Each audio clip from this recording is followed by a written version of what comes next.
It is arguably the game we have been waiting for all day.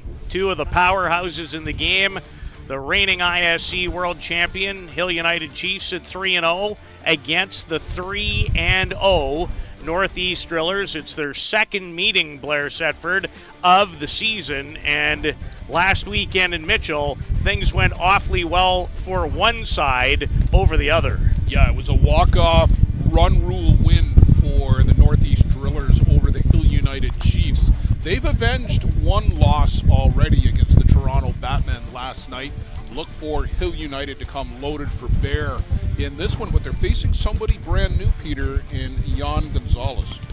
Probably the one aspect of the game I'm looking most forward to. There's the Drillers defensively.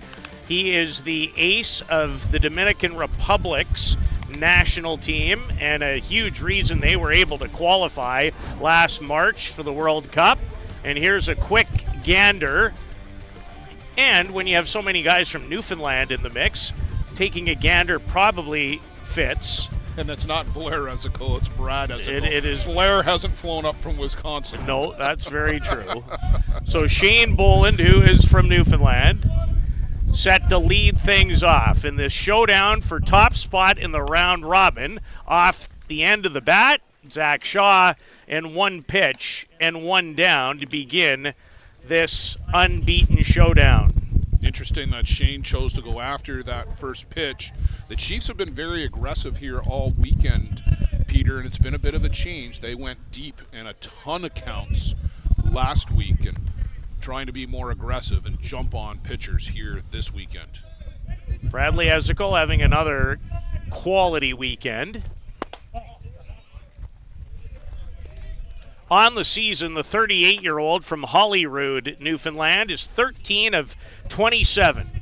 2 doubles, 4 home runs, and 14 runs batted in.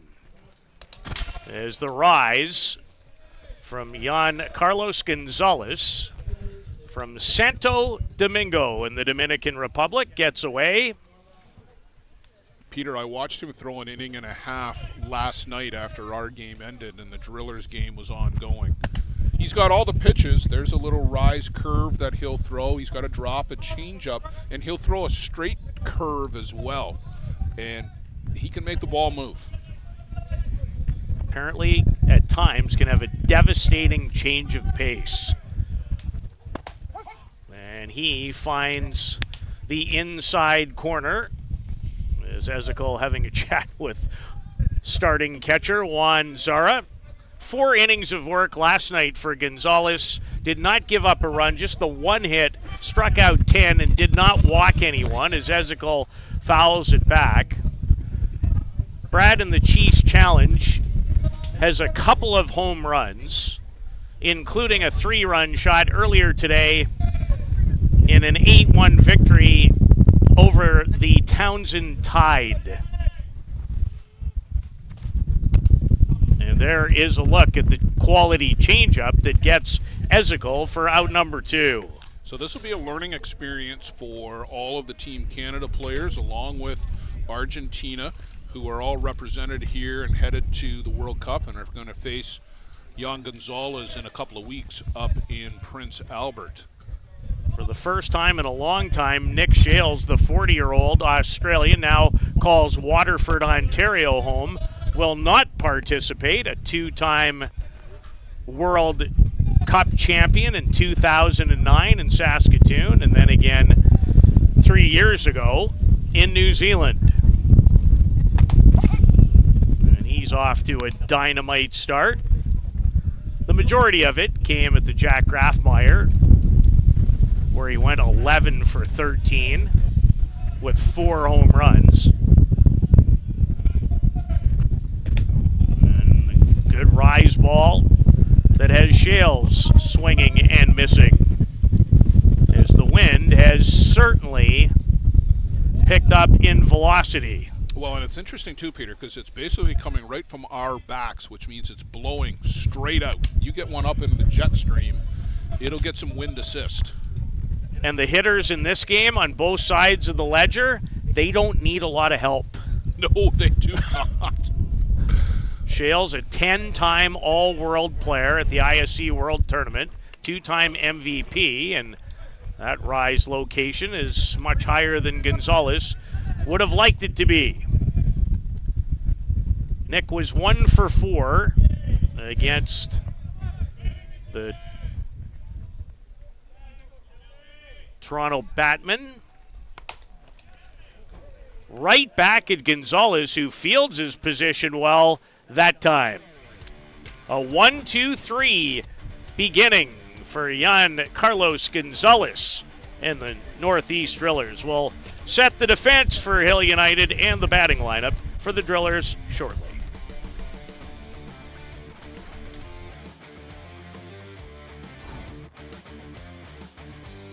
Welcome to Mont Hill Golf and Country Club. With our beautiful 27-hole golf course open to the public, we work tirelessly to ensure your time with us is second to none. Well, here you'll be able to enjoy an incredible dining experience at our very own Big Pete's Steakhouse. Play some of the best courses in the world with our state-of-the-art golf simulators. Upgrade your gear with the top brands at our pro shop, or host a stunning wedding, event, or conference inside one of our beautiful ballrooms. Learn all this and more at monthill.ca. Let's set the defense for you for the home team, the Hill United Chiefs, hosting this Chiefs Challenge. Bruce Ezekiel, Alan Pecker. It is Shane Boland at short, Tony Gonzalez at second, Pipolo Lopez is at first, Nick Shales at third, and the battery is veteran catcher, 39-year-old Bruno Matroni, and 35-year-old Justin Schofield from Grand Prix, Nova Scotia. We get our first look at the Canadian national team member this weekend. He is yet to throw prior to this game, and there is a very dynamic hitting lineup that he will be facing. The Drillers fresh off an 11-0 victory in the game prior to this one. Emiliano Solorio, not to be confused with brother Jordan, has certainly acquitted himself, Blair, well, as you get a look at the numbers for Schofield on the year. Always a high strikeout pitcher, just about a little over 2.0 for Schofield on the strikeout to innings pitched ratio. First time I've seen Emiliano Solorio in person, Peter. I've seen him on video at a couple of different events, and boy, did he hammer 2 balls out of the park here earlier this afternoon against Toronto. Product of Mexico.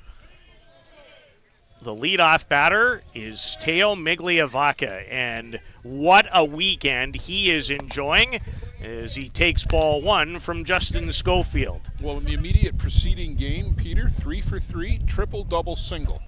On the weekend, my quick math, 7 hits in 3 games. Having a weekend. 7 out of 10. With a home run,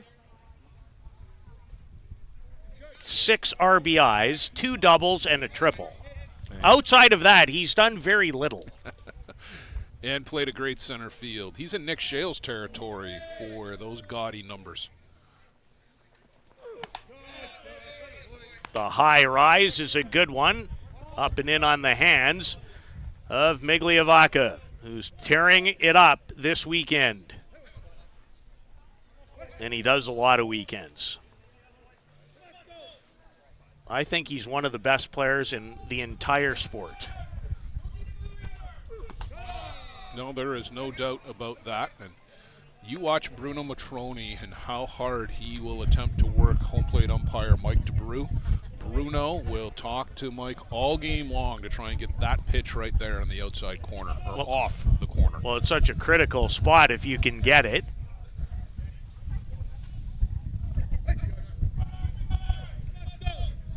And Migliavaca was just okay at the ISC last year. He had 556. And Schofield gets the best of him here with another quality rise that Migliavaca just got a piece of. Peter, my recollection from last weekend is that Schof went to the rise ball a lot. He did. For the out pitch on the strikeout. Well, especially in the game against the Gremlins, which was I think, his best outing early in the year. He went 5 1/3 in that particular game. Gave up 3 runs, 6 hits, struck out 10, walked only 1. It was the last batter that he faced in the game. As he deals with Zach Shaw. Shaw also not only a player, Blair, but a coach. Yeah, Mississippi State or South Mississippi. Mississippi State. Yeah. 2 for 3 in the immediate preceding game. Scored a couple of runs. It was the top of the order and Solorio that did a lot of damage. Zach is 6 for 15 on the season with a double, a triple, and 4 runs batted in. Second weekend of action for the Drillers. And he's elevated himself in the lineup here, too. Normally, Zach bats 9 for the Drillers the last couple of years, but up here in the 2 spot as Ron Hackett and co. have shaken up the order a little bit. A member of the United States national team for the upcoming World Cup. And scouting goes both ways. We talked about the Canadian guys getting a look at Young Gonzalez. Here's Zach Shaw getting a look at Justin Schofield. Schofield with a strikeout already in his back pocket. Ball and 2 strikes to Shaw. And it hit Shaw in the elbow. He's not enthused about that one whatsoever. He is in a little distress as he makes his way down to first. Well, that's going to hurt a lot. Yeah, it's hurting a lot more now than it did when he walked away from the plate. It's the back elbow. So missed the front elbow and hit the back elbow. So the Drillers have the first base runner of the game aboard, and now former Bear Creek Express member, New Zealand national teamer, Thomas Sanoka, and he's had a good weekend here in Simcoe. Well, these two, you go back a decade, Peter, teammates on the Toronto Gators, celebrated a world championship together. And obviously played together with Bear Creek.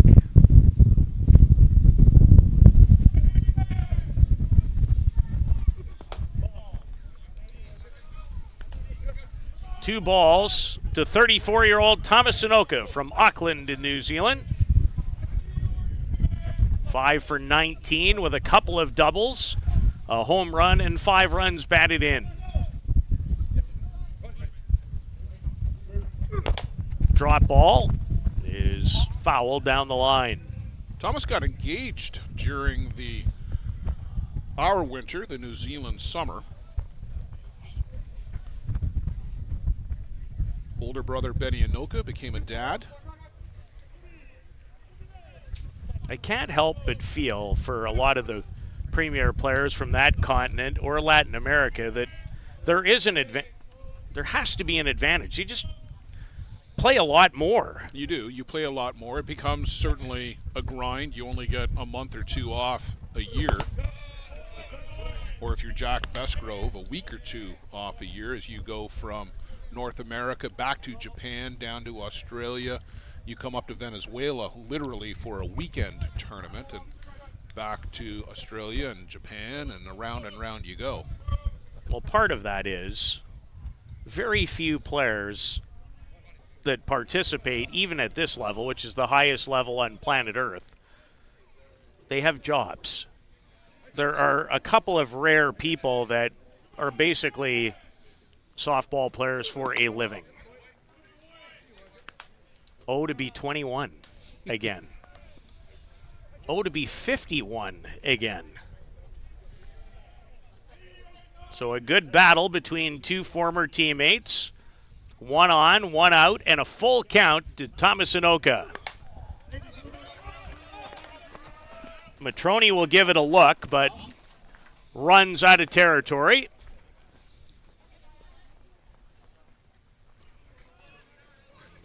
And now a different ball as the veteran catcher takes a peek and will make sure his pitcher has what he wants in his glove and eventually in his pitching hand. Bruno apparently is a sports journalist back at home He is. in Argentina. You and I found that out, I think, together. We did on last a call year with John Stewart. And I would love to sit down as a former working reporter and sit down with Bruno and just talk shop. We might need Luciano to translate. I think Bruno's pretty decent. My conversations with Bruno have been pretty good over the years. So Certainly would be, along with Tony Gonzalez, two of the better English-speaking Latin players from even being around this group a lot the last 3 weekends in particular.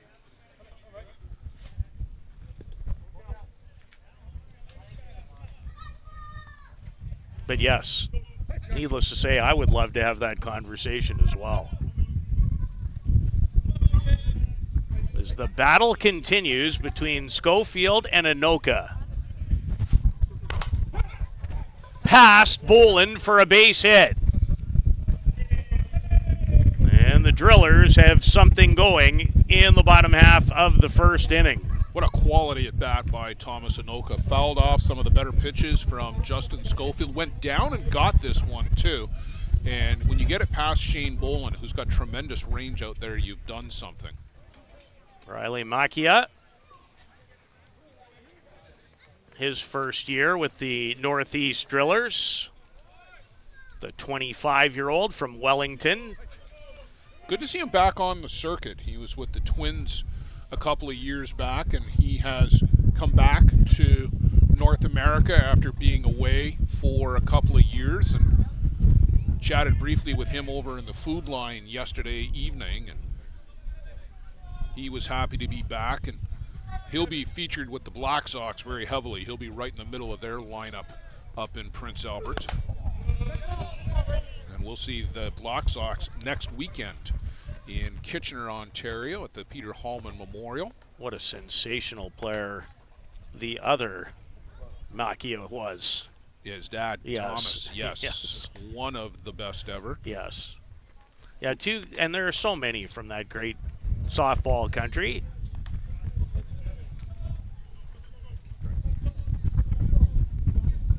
Dad has been the head coach. Is the head coach now for Yes, the Black Sox. absolutely is.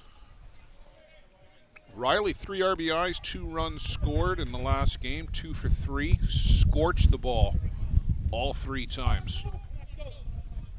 6 for 17 on the season with the Drillers early on.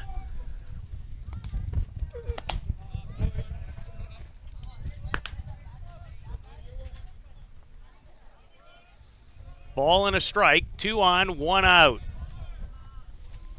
The feature game of the day and of the tournament, I don't think that's a stretch, so far this weekend of the Chiefs Challenge. We've all been anticipating this one.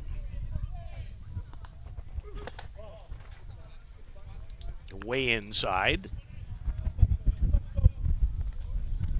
And Riley's last ISC, and Blair, you'll all obviously be able to confirm, came back in 2021 with Kitchener. Yeah.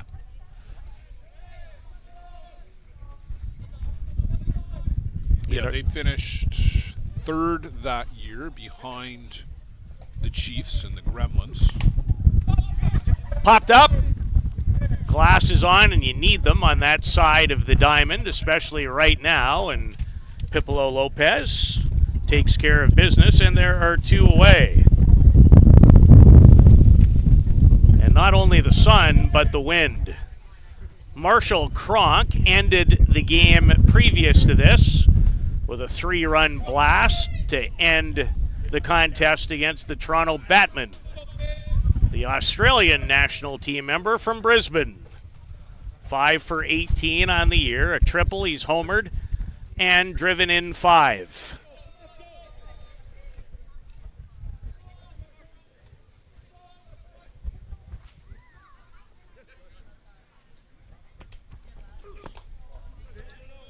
Good work by Matroni to handle that behind home plate. A lot of pitches thrown by Schofield here in the first.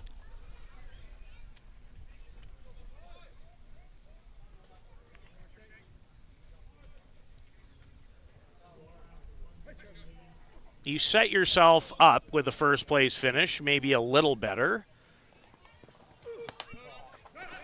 This got away from Matrone. Quick throw, and he's going to get Zach Shaw. Sometimes things that don't look right end up going very nicely. Quite a way to get out of the bottom of the first in a 0-0 game in a battle of unbeatens on day 2 at the Chiefs Challenge.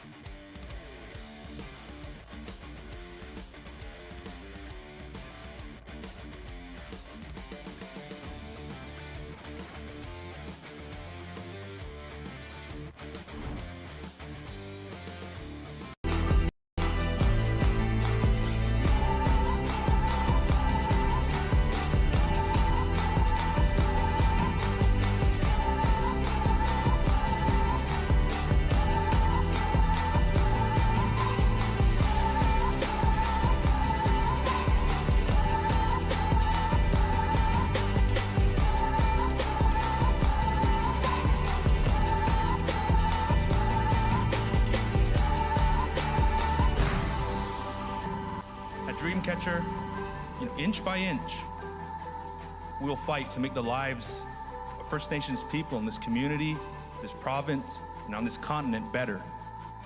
We know we have a long way to go.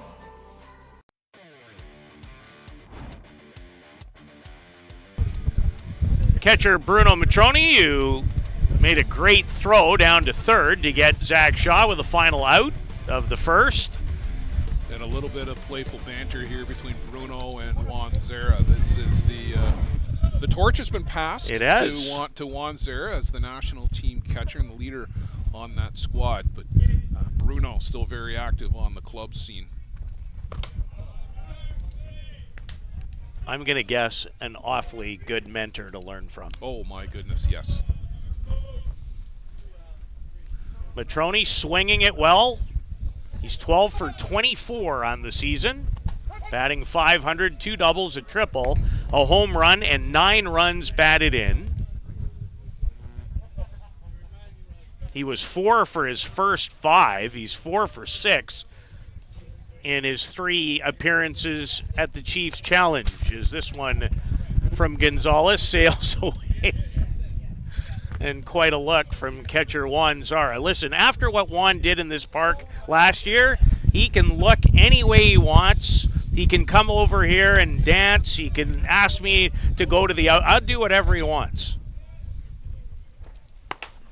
Matrone the other way into the sun, and Makia handles it.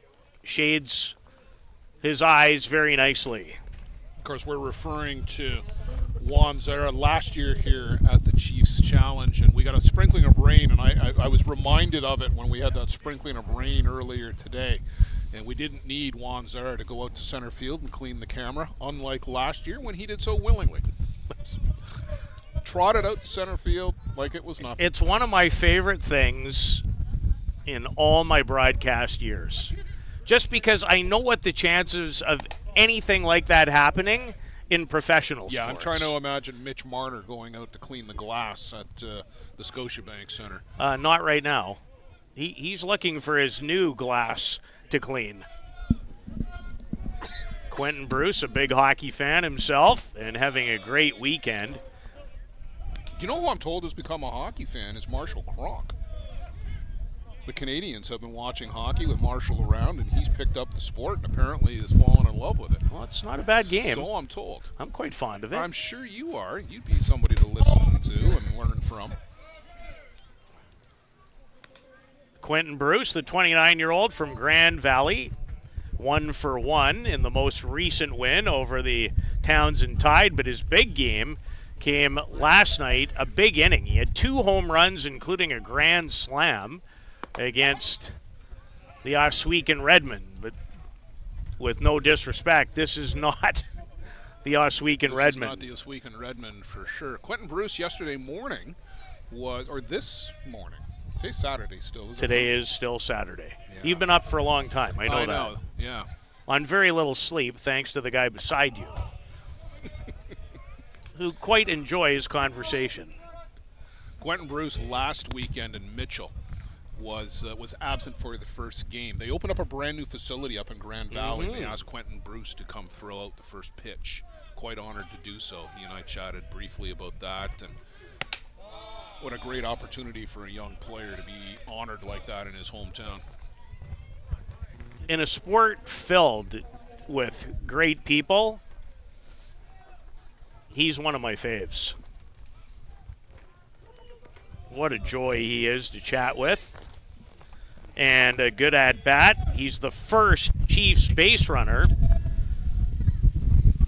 And now Tony Gonzalez against Jan Gonzalez. One from the Dominican Republic. The batter is from Mexico. 77 miles an hour on that one, Peter. Drop right down the middle. As the wind gusts continue here at Lions Park, and it shifted a little bit too. It's a little bit more left to right now as we're looking from behind home plate. I wonder if this wind is blowing in the heat wave. It could be. We are expecting that one tomorrow. We'll have to call our meteorologist friend, Joe Todd. He is the weatherman. He is indeed. Amongst a lot of other things. He's also the geographical expert, too. He's got a lot. He's got a lot going on. As you know, you guys have been friends for 100 years. He is the most interesting human around. And I'm jesting a little bit. Joe Todd, a prince among men. Yeah, no question. I call him the nicest man in softball. Took a bit of a backseat this week when he was all over my writing yesterday. First negative thing I've ever heard him say in the few years now that I've known him. Well, it's no secret. Joe writes in hieroglyphics, so... Tony Gonzalez fouls that off his front foot, and that stung as he tries to kick it out. Tony's 5 for 27 so far in 2025 for the Chiefs. He's homered and driven in 8. 2 of those runs batted in came in their most recent game. A 2-run single to, in many ways, get the ball rolling against the Townsend Tide. And I would expect the winner of this game to potentially face Townsend in one of 2 semifinals tomorrow morning. Well, the winner of the game on the diamond behind us will be that 4 seed because Townsend and Oswegan both winless so far, and somebody is going to come out of that one with a victory. Townsend has been the more competitive to this point, but you never know. And some good at-bats. Bruce had one against Gonzalez, who was absolutely brilliant for the Dominican Republic at last March's World Cup qualifying event in Mexico. Shut out Venezuela. Beat the Australians. That was the curveball from Jan Gonzalez. It was not shy on movement. No, it had swept actually out of the strike zone. So Tony Gonzalez against Jan Carlos Gonzalez. High in the air, Zach Shaw camps under it. And there are 2 away in the top of the second. Peter, Jan Gonzalez came up and pitched for the Toronto Batmen in 2019 in the Canada East qualifier. It was in Ingersoll that year. Ironically, Joe was overseas at the World Cup and wasn't available for the event in his hometown. But that's the only time I've seen Gonzalez in person prior to today. And what he is now, he was not quite then, although he was pretty good back then. He reminds me a lot of Luis Amaya, who also throws hard, who also has 3 or 4 pitches, and has had some success at the highest levels.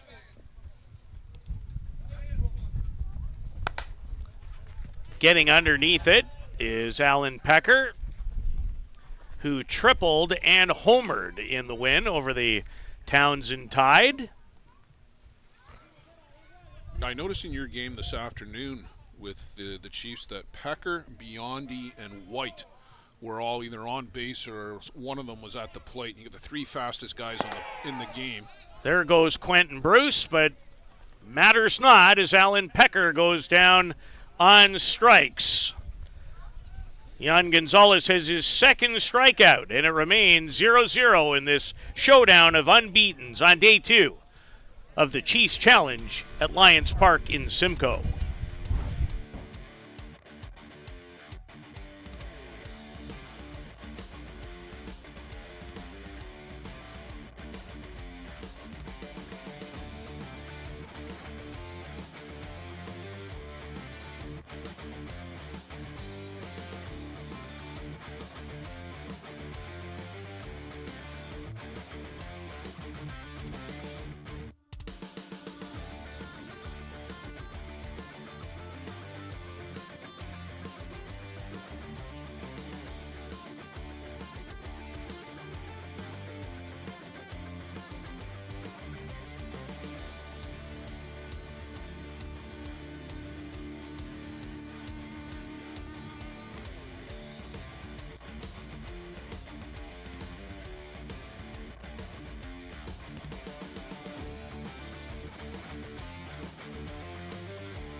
Marshall Cronk was batting when a ball was somewhat spilled to the right of the plate, far enough that Zach Shaw thought he was going to be able to scamper from second to third, but Bruno Matroni threw a strike to Nick Shales to end the inning. So back up is Cronk to start the bottom of the second. Change up, missing, down and maybe a little away. Schofield against Giancarlos Gonzalez.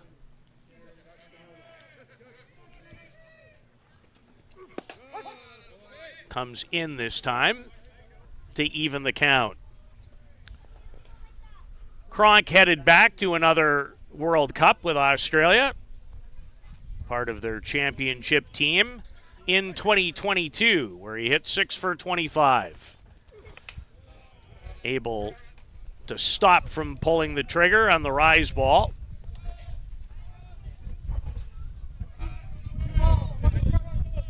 Expect Marshall to do some pitching down, or out rather, in Prince Albert as well. Jack Besgrove is going to get the ball the bulk of the time for Australia, but should they get up, or in the unlikely event that somebody gets to Jack down, Marshall will be a candidate to take the ball.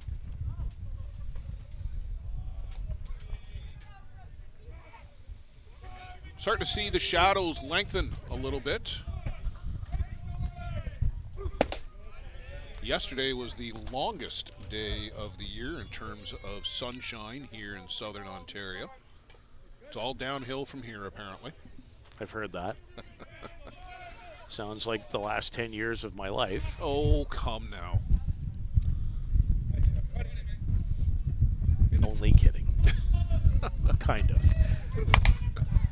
Cronk, high in the air. Bruce got a bit of a late start, but was able to track it down. He might have lost it to begin with. I wonder if he got fooled by the swing, because it was a big cut. It was. But it was very short. And even the sound off the bat, at least for me, Blair, sounded like it might go farther than it ended up going. Here's 35-year-old Cam Schiller from Prescott, Arizona. Hitting very well in the first couple of weekends. 8 for 19. He's homered and driven in 8. But it's interesting that he's hitting down in the 6 spot for the Drillers. The last 4 years with this team and its various incarnations, he's always been a staple in the 3 spot. And one of their best hitters, another United States national team member, Blaine Milheim, is not here this weekend. And that's likely why Zach Shaw has moved up into the 2 spot. Blaine has been a steady contributor there in the order.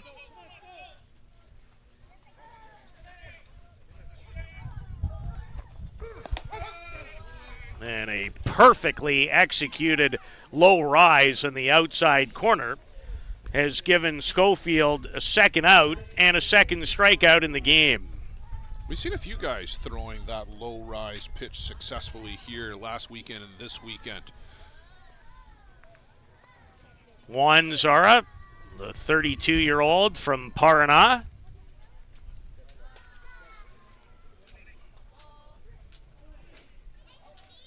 Talking about 10 years, there's no country that's come farther in this sport in the last 10 years than where he's from. Yeah, Joe and I touched on that in the previous game. Juan Zara, Pablo Migliavaca, Teo Migliavaca, some other guys who were the core of that U19 team in 2012.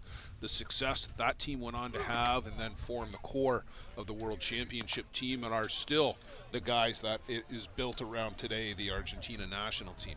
Well, the first one was in Whitehorse, if I remember correctly. Was it not, the 2012 edition? 2012 team was Whitehorse, 2014 winning at home in Paraná. Well, I remember watching a lot of that 2012 event going, these guys have a chance to build something special, and that's exactly what has occurred. Yeah, they invested in the squad. They took them to Japan. They brought teams in. They've hosted events, Pan Am events, World Cup events. They did the daily double that Canada did in 2015. Argentina replicated that in 19 with the World Cup and the Pan Am Games gold medal. And from what I hear, Peter, the Pan Am Games, which are so important to the South American countries, that was almost cherished as much as or even more than the World Cup. Well, they won the Pan American Championship last year, did Argentina. Over Venezuela. Over Venezuela. There's no rivalry there either. No, that's a big deal. Especially when you would watch them in either one of those countries. I would guess the intensity goes up by 150 times compared to what happens on a weekly or weekend basis in North America. Zara gets into one, and it's not coming back. Juan Zara has homered to open up the scoring in this battle of two teams with 3-0 records. Peter, that was a low rise that just came into the batting zone for Juan Zara. He may have been sitting on it, but he got the pitch that he needed and got all of it. His second home run of 2025 gives the Drillers a 1-0 lead. And an absolute no-doubter. It went off the back fence, which you mentioned was about 275 around, as opposed to the more standard and temporary fence, which is 250 around the horn. Yeah, and I'm kind of guessing at that, just judging by the distance between the two fences. It could be more, could be less. The youngster from Mexicali in Mexico, Emiliano Solorio, who is getting more playing time because his brother Jordan is injured. He suffered a shoulder injury, we understand, in Mitchell last weekend. And he's making the most out of it. Is he ever? Titanic home runs in the previous game. Against the Batmen in an 11-0 shortened game. I mean, the first one cleared the perimeter fence and was into the trees. The second one rattled off the back fence. He hit .438 for Mexico at a U18 World Cup 2 years ago. This guy's got some future. Yeah, this was a great signing by Ron and Amy and the Doug and Brad, the Hackett's, and the Drillers Brain Trust. Great pickup. Emiliano Solorio.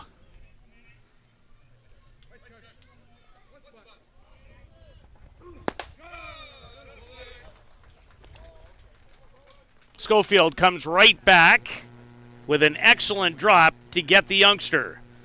A Juan Zara homer has given the Drillers a 1-0 lead here in Simcoe.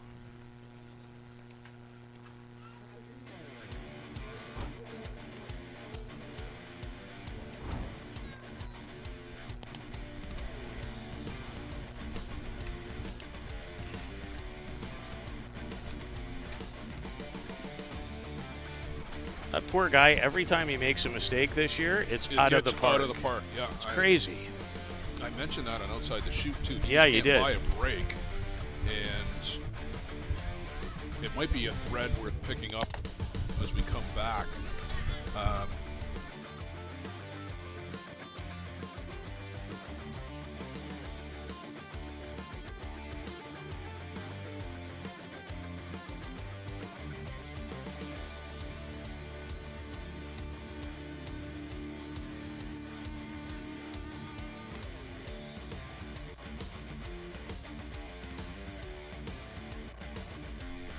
Nice problem to have, huh? That's a nice problem to be sitting here on a nice Saturday watching two of the best club teams on planet Earth square off against one another. Juan Zara's second home run of this 2025 season has given the Northeast Drillers a 1-0 advantage over the host, Hill United Chiefs, putting on this Chiefs challenge.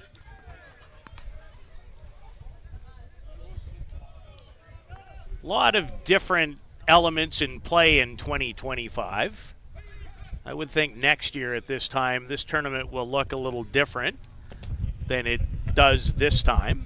It will, and the goals will be a little different. Everybody is in a rush to get to that culmination of those three big events, which are not that far off. It's so compressed this year. Everybody has been playing either in camps or in early bird tournaments. Some of these guys are on their fourth or fifth event already. True. Some of them never stopped playing after last year either. But some of them are only in maybe the second as well. Now, it's not always the easiest sport to track. And the reason is, well, there's several reasons. One of them is players don't just play events with one team during the course of a calendar year either. Yeah, I mean, look at a guy like Marco Diaz, who plays in tournaments in Mexico and Venezuela and across Latin America all winter. Piplo Lopez, same thing. Yes. Tony Gonzalez. Blake Hunter goes home and maybe plays some hockey over the course of the winter. Now, it's very different, and we talked about that earlier, the advantage that some continents would have. This eats up Cam Schiller. That'll be a base hit for Pipolo Lopez, and it takes a lot for a ball to eat up Schiller. I mean, we've talked about it, Peter. The ball gets on you very quick on this infield because it's so hard. It's not slowing down at all, and Piplo Lopez smashed that. He scalded it, to be sure. His 8th hit in 20 at-bats in 2025. And now the designated player, 38-year-old Blake Hunter. 7 for 17. He's doubled this season, homered and driven in 5. And had a pretty good cut at the Gonzalez Rise ball. Blake, in his first year with the Hill United Chiefs, he was a New York Gremlin, now the Bear Creek Gremlins in 2025. A year ago.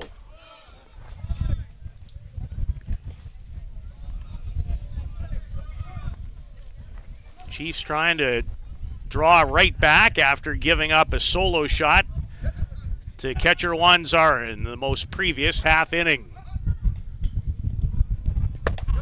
This is going to get away from the aforementioned one, and Lopez will trot his way up 60 feet into scoring position.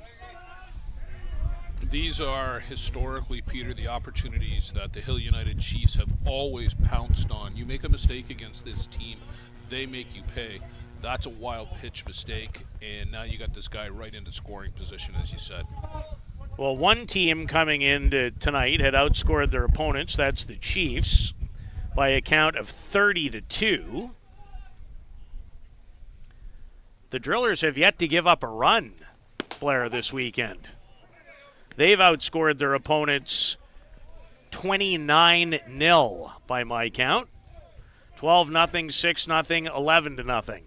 Yeah, this team has been putting up runs, and you don't think of them as big hitters, but they are.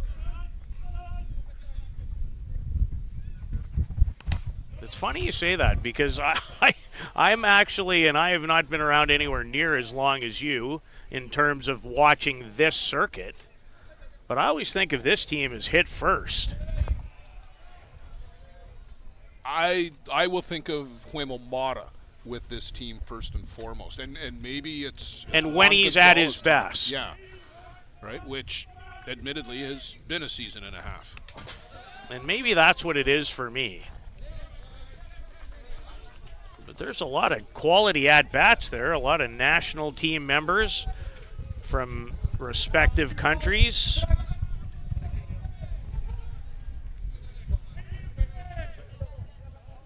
I know this. These are two really good teams. Oh, without a doubt. You throw the Gremlins into that mix, the Express, JDT. It's going to be a tremendous World Tournament. It sure is. Hunter has tied the game. Takes care of the inside pitch and draws the host Chiefs even. Does Blake Hunter with his 6th-run batted in of the season.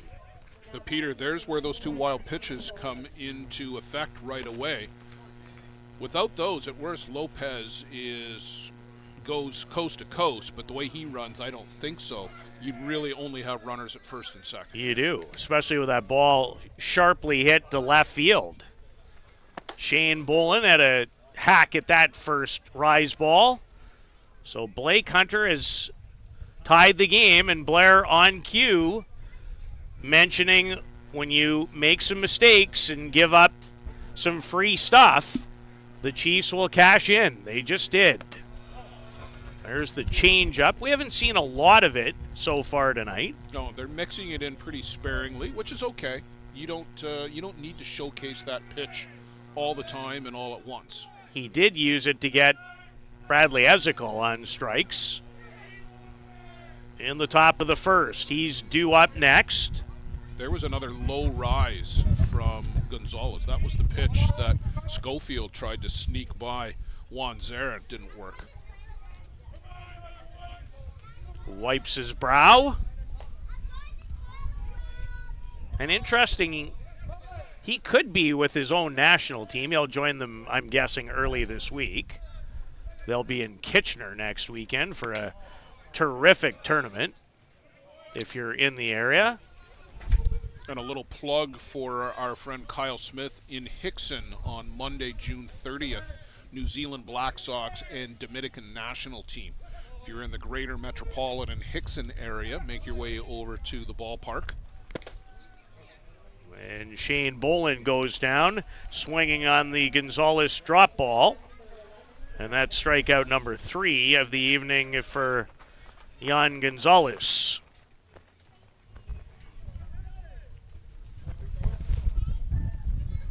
First out in the third, and it's Ezekiel. Struck out his first time. Hoping to change that in a second at-bat. Blair, over the years, and I mean to ask him this every time I see him, and I've yet to do it. Have you ever asked him about where the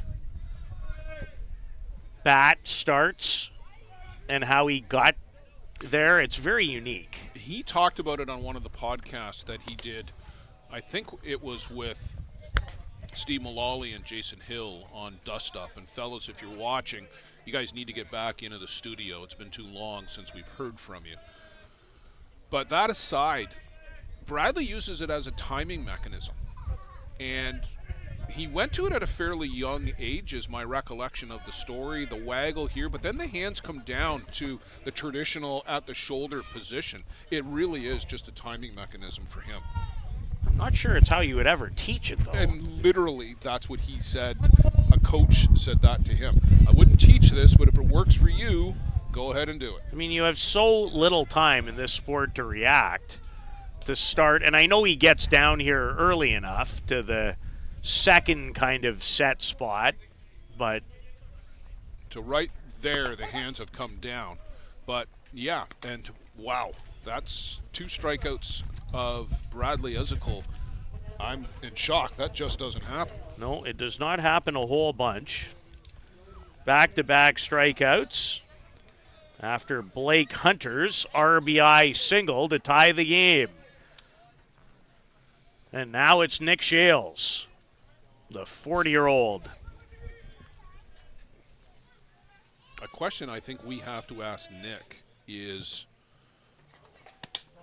there any lingering disappointment over not being on this Australia team? I know he said last fall that, or spring I guess it was, when they played, help me out on the timing, was that spring or fall, that one? Their Yes. qualifier Australia. was in March. Was in March, thank you.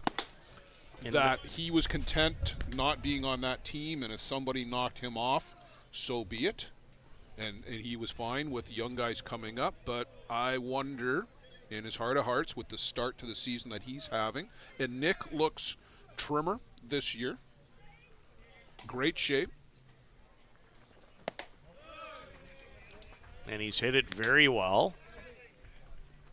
You give yourself a nice cushion when you go 11 for your first 13 Certainly helps, doesn't it? in the opening tournament. Yeah. And the competition is not what he's been dealing with, certainly last weekend and in part this weekend. Shales just underneath it, yelled out, come on. And Riley Macchia will take care of business with the shades on in right.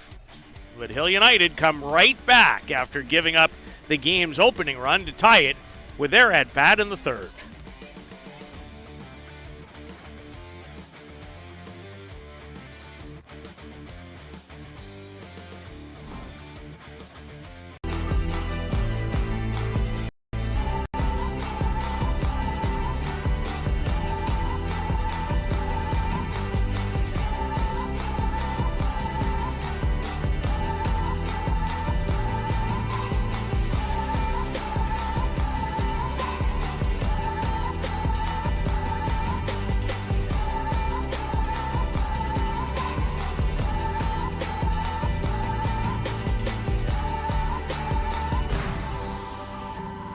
Dreamcatcher, inch by inch, we'll fight to make the lives of First Nations people in this community, this province, and on this continent better.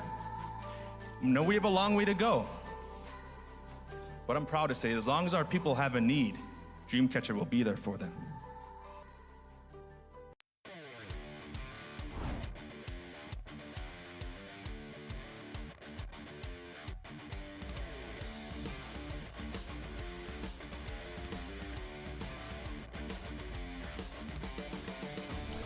Gonzalo Masmu leads things off in a 1-1 tie. Bottom of the third, playing third base this weekend in the absence of the regular third baseman, Blaine Milheim.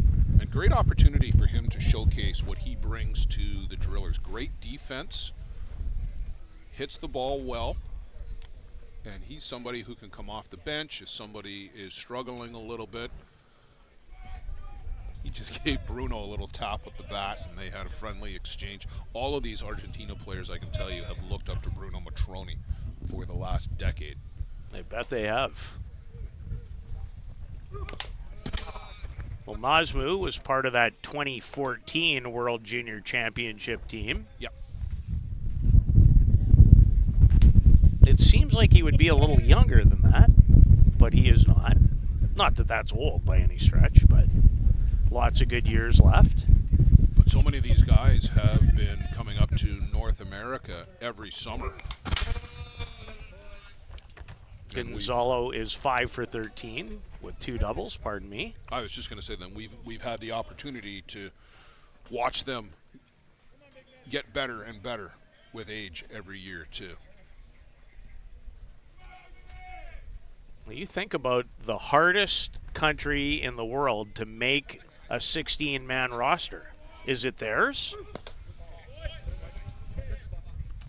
It might be. Is it Canada? Canada's interesting. They're starting to turn that roster over, but by my count, there's probably 9 guys, at least 9 guys, who are on their last go-around, given this back to the return to the 4-year cycle. Yes. There won't be another World Cup until 2029. And something major has happened in that showdown of 0-3 teams, with the 4th playoff spot on the line in this 5-team event. I'm going to guess Townsend Tide made a play because Oswegan was leaving the batting area. 3 balls and 2 strikes. Where's the Cub reporter, Joe Todd? We could send him over. I love the term.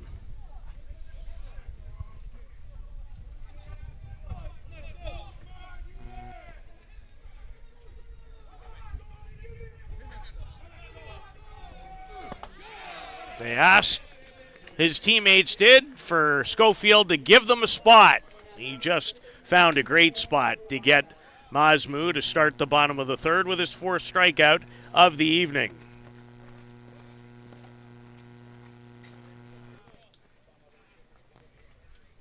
Top of the order.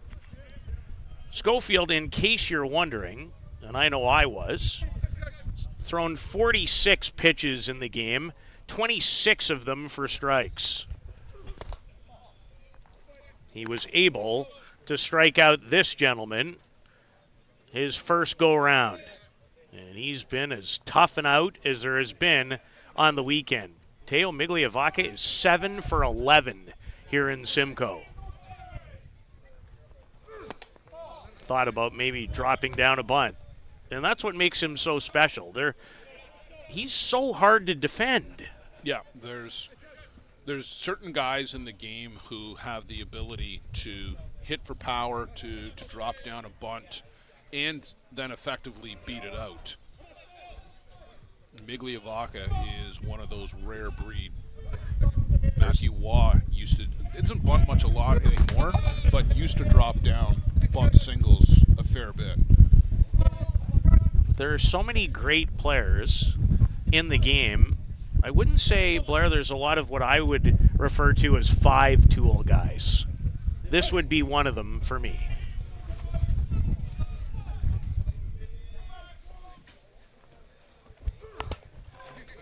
Schofield barehanded and made a fine play, and you'd have to get Migliavaca, and even the color analyst applauds. I'm applauding because 3 years ago, 5 years ago, Justin Schofield turns and spikes that ball into the dirt.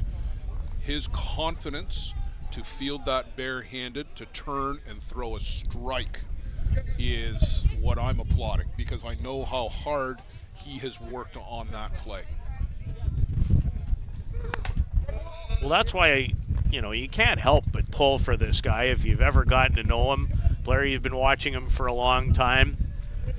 It's funny what sticks out sometimes when you watch a lot of sports. I vividly remember his Nova Scotia team in 2023 at the Nationals. Remember the great battle he had on the second diamond? Yeah, with Grand Prairie. Yeah. And he was absolutely sensational in that game to pitch his team, Chris Hopewell's group, another rung up the ladder, and then felt for him because he had absolutely no gas left at all. He could have been part of the Irving family, and it would have been hard to find a gas station that would have worked. That's a great analogy. Well, they have a few. They do. That they do. They do. But from that time on, and just to watch him in that game the work, the commitment, as I always describe him in one sentence, throws every pitch like it's his last, is really where he kind of found his way into my world and has stuck there ever since as he's facing Zach Shaw. I'm not sure anybody works harder in the game than Justin Schofield. From the second the temperatures turn positive in Nova Scotia, which admittedly is a little bit later than some other places, he's outdoors throwing 100 pitches a day, and he's got guys who are committed with him.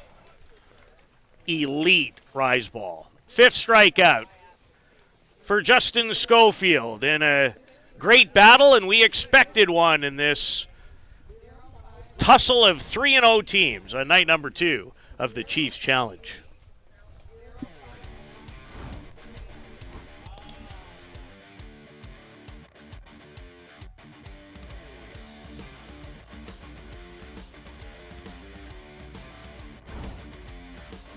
How confident are you in your organization's security posture? If your answer isn't 100%, you're not alone. Most organizations aren't doing enough to protect their data, and they know it. With Armitage technology, you can stop worrying about IT security issues so you can focus on moving your business forward. Our experienced staff monitor and maintain your IT infrastructure to keep your business running. Visit us at armitagetech.com and make your technology work for your business.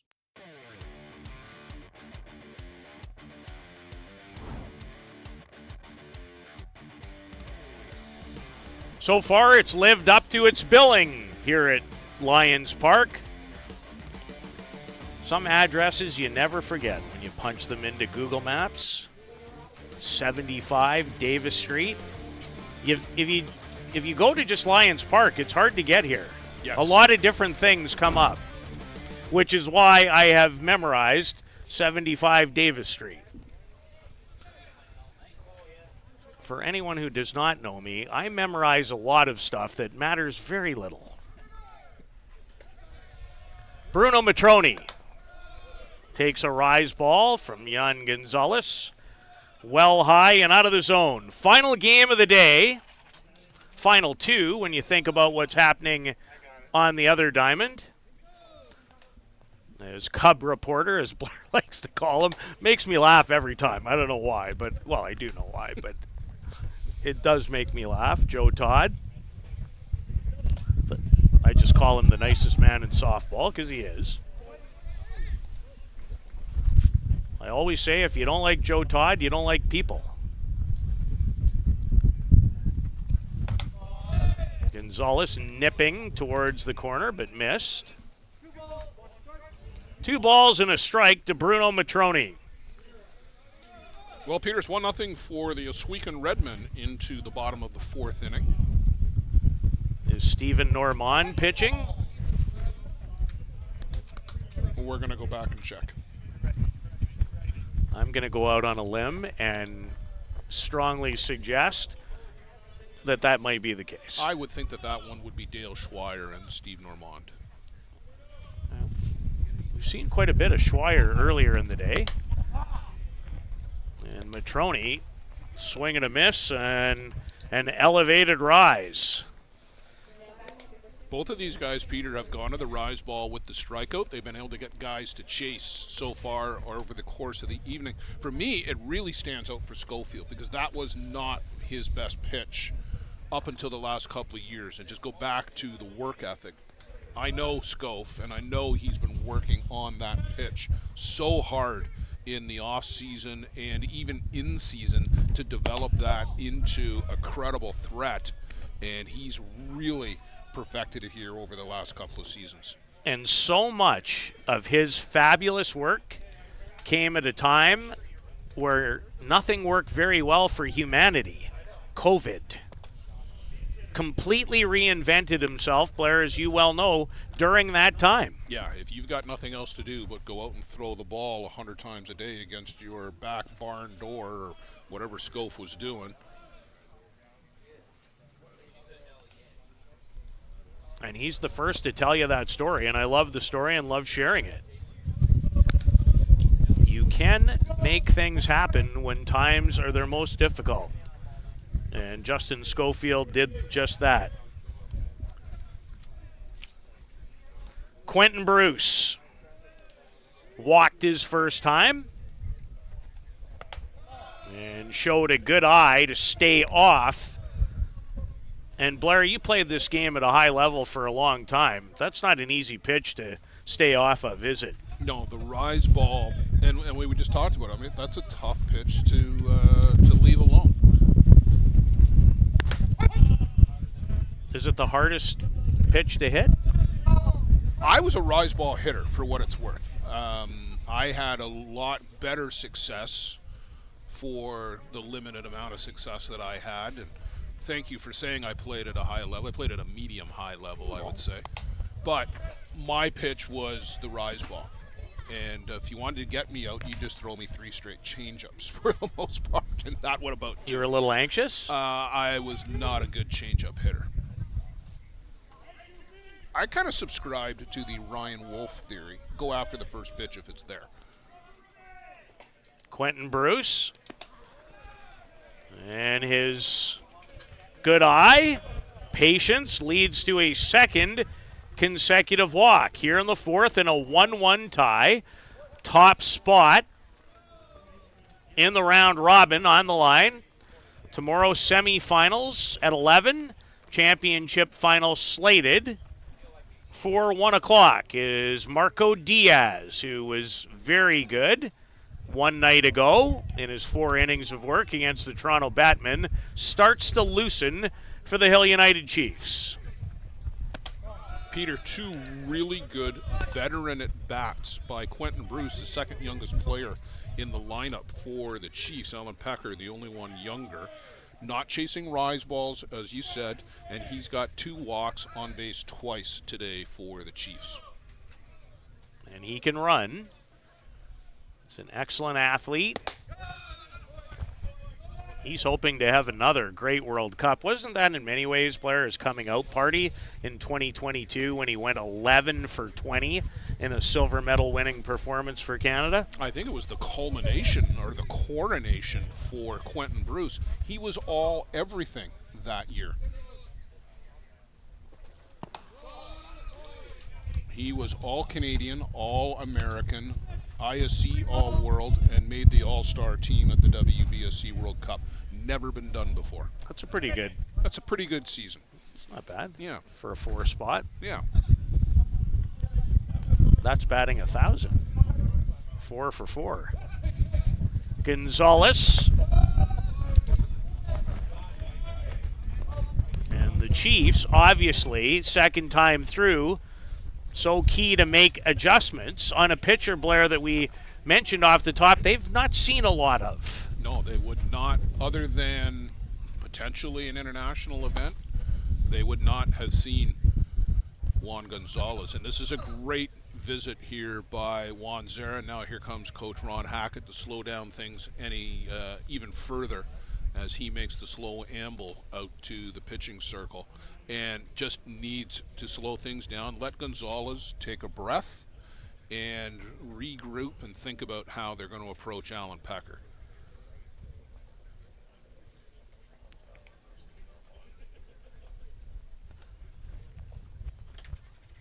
So Juan Gonzalez, the ace of the Dominican Republic national team staff, and a key add for the Northeast Drillers. We live in an interesting day and age, Blair, and we've talked about it off the air, about visas. They're not easy to come by. They are not, and it's a shame what's happened with some of the Venezuelan players this year unable to compete on the North American tournament circuit, not because they can't get into Canada. Oh. Might be another country that's made it pretty difficult. But I digress. We don't want to go there. That's why we love sports. Alan Pecker, the batter. And almost hit with that pitch as he leaned in and was able to lean out just in the nick of time. Back-to-back walks issued by Jan Gonzalez, who is up to 79 pitches in the game, 43 of them for strikes. He struck out 5, walked 3. But the control has really wavered here this inning, Peter. And that really, for people who have watched him a lot, generally is his bread and butter. Yeah, he's really just hit the wall here this inning, and he's wobbling right now. He needs to right the ship, to completely mix metaphors.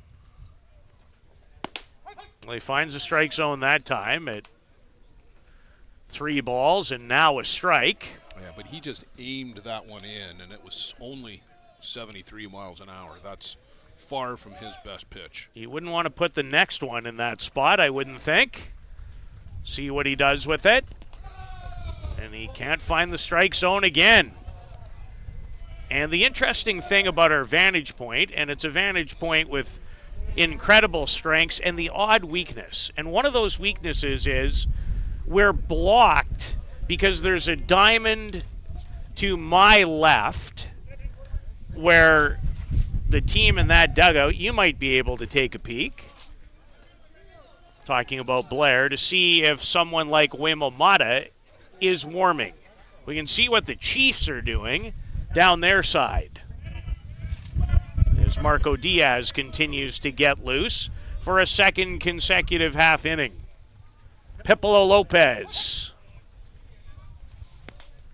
who hit a ball hard and drove in the Chiefs' run tonight, is the batter, and he's in a position to do it again with the bases loaded. Only 1 out in the 4th. A huge spot in this game.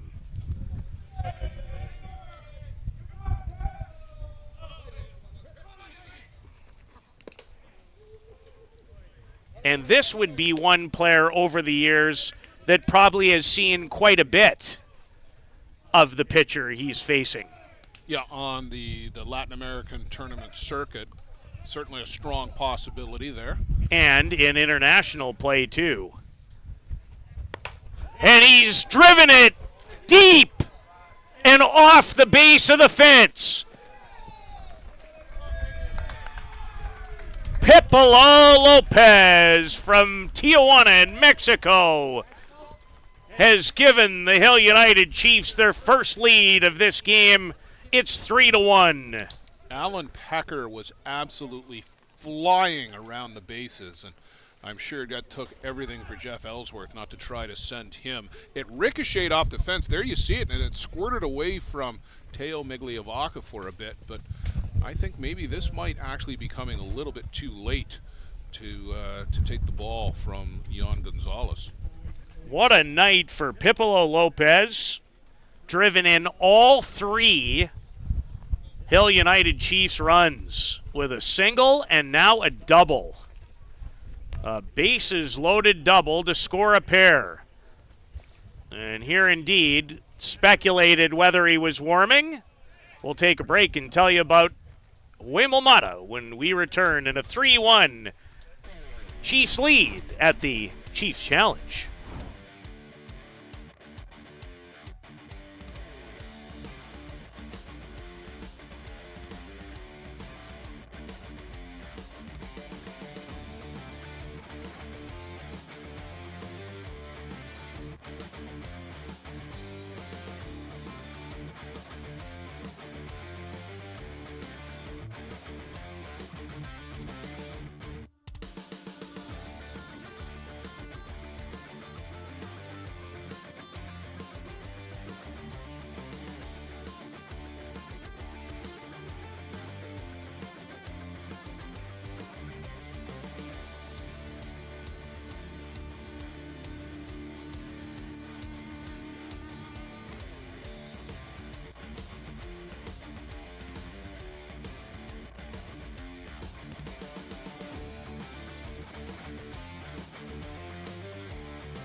Waymo Mata enters the game.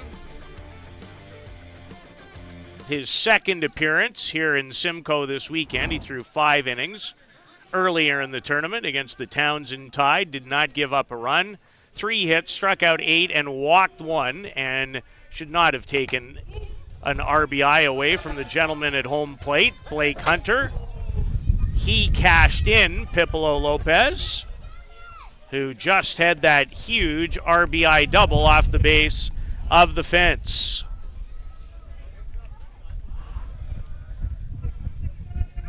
So Hunter 1 for 1 with a run batted in, working against the 30-year-old Waymo Mata.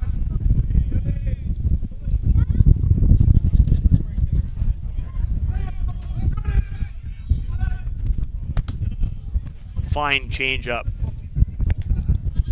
with some curve movement on it to boot. Well, yeah, you could see he turned over the wrist just from his arm action. 55 miles an hour he dialed that down to. Nasty.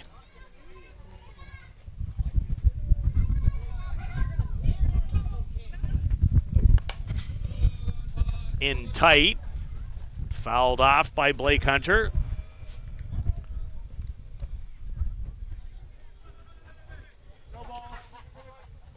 Whamel was 4-1 at last year's ISC World Tournament. Pitched 29 2/3, struck out 49, and walked 13. The Drillers ended up in 3rd place at the event. And he comes in here in relief of Jan Gonzalez and delivers a big strikeout. Well, that'll allow the infield to back up. Cam Schiller was practically in Huemo Mata's back pocket he was in so far. Well, and with Alan Pecker, the runner at 3rd, you have to be in that tight to give yourself a chance. Yeah, and you got to hope that they hit it right to you. Pipolo Lopez with an RBI double here in the 4th has given the Chiefs a 3-1 lead. Now it's Shane Boland. Takes in for a strike. Shane is grounded out and struck out in the contest.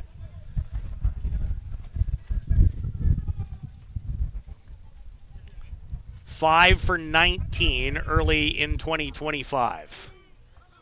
He'd love nothing more than a base hit here. And falls behind 0-2. That was not a hit spot. That was not where Juan Zera wanted that pitch. He had to reach well back across his body to go get that. 3-time All-World performer is Shane Boland, including 2024. And Waymo Mata comes in and gives his team what the doctor ordered. Back-to-back strikeouts with runners at 2nd and 3rd. Will that be a moment to remember? Pipolo Lopez, a double with the bases loaded, has the host Hill United Chiefs in front by 2.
A 3-1 Hill United lead after they scored a pair in the top half of the fourth.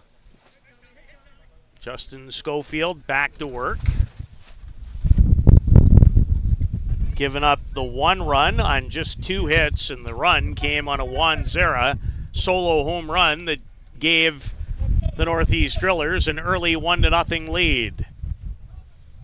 But the Chiefs have turned the tide. Lots of great action left to come, one would think, before this game is all said and done.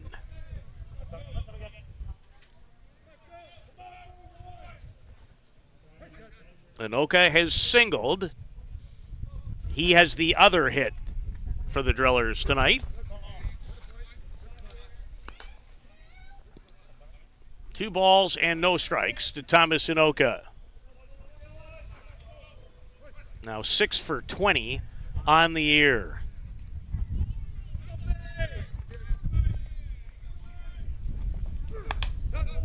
Popped up, but out of play. Anoka wanted that pitch. He's a little unhappy that he didn't do more with that. You don't have to check the reaction very long to know. A lot of players like Bruno Matroni and Nick Shales will generally slap a thigh after a swing like that when they knew they had a good pitch. I don't think Schofield likes the yellow K-Master that he's got. We're going to get a different selection. There were a lot of balls in play last weekend in Mitchell that would have made the old cartoon character Pigpen incredibly pleased. Yeah, they didn't make the commissioner incredibly pleased. I bet they didn't. Well, it was definitely a hitter's weekend amongst the elite in Mitchell. Again, Anoka had a pretty good twist. That one, by and large, fouled straight back, and that's generally when you know somebody has absolutely just missed one.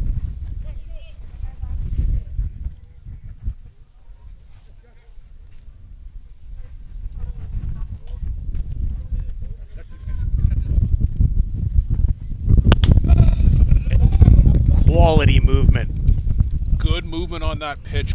Great location. Started it on the black of the outside corner, and it tailed away from Thomas Anoka. Nothing he could have done with that pitch.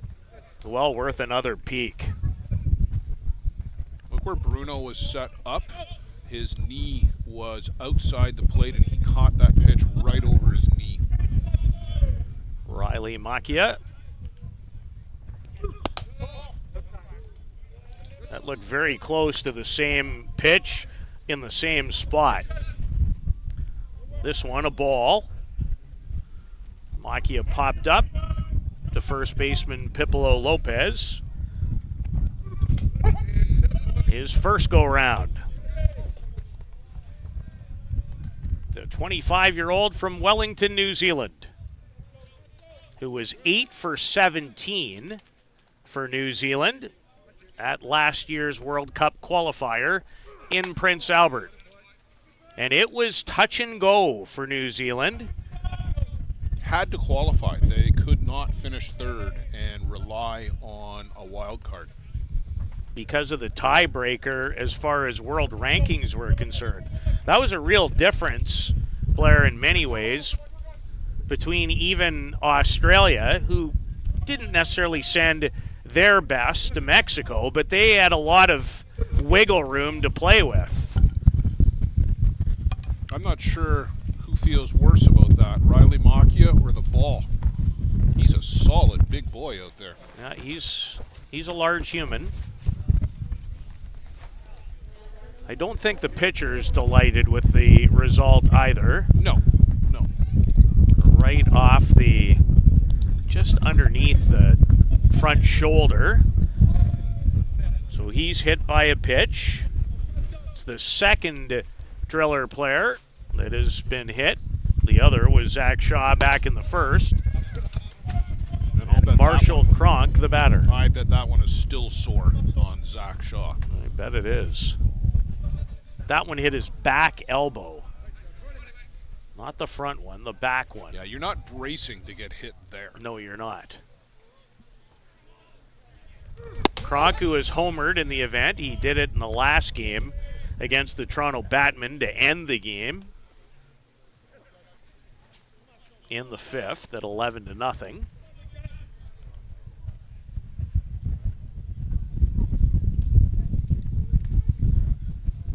A 3-1 advantage for the Chiefs. And that's in a good spot too. That's 67?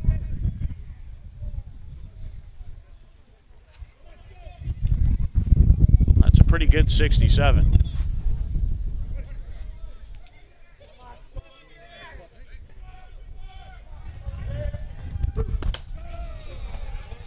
That's the same pitch that he got Thomas Anoka on, that little curveball to the outside corner, and he's got that pitch dialed in along with the rise ball. He sure does for strikeout number 7.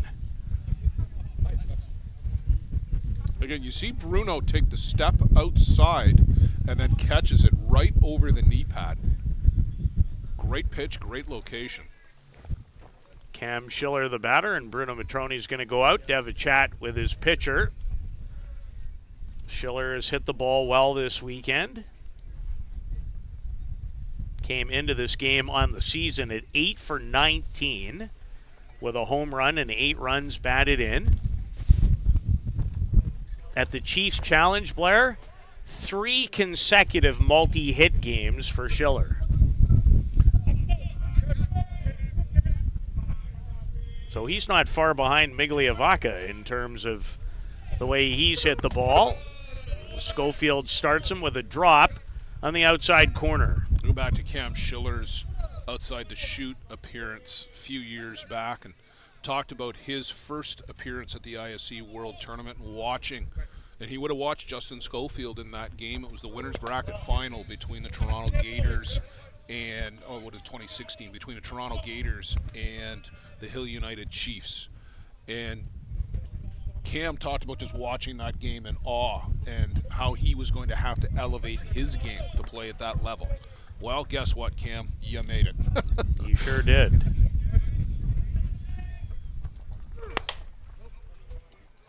Hard to fight it off the other way. Takes a look at... Right off the end of the bat. Checks the equipment. Those are not the bats that I saw elite level players growing up use. Those were tree trunks. Well, compared to this technology. I'm trying to see what bat that is. That might be an old Synergy 2. Maybe? Just going by the color scheme, what's left of it.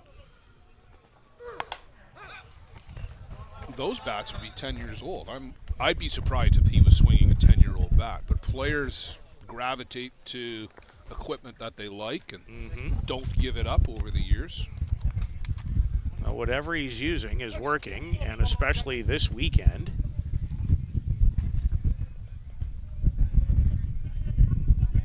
He struck out against Schofield his first time tonight. And he's done it again. That looked like the change. Yep. And a gem for Schofield, who has 3 more strikeouts, up to 8 after 4. He and the Chiefs lead it 3-1.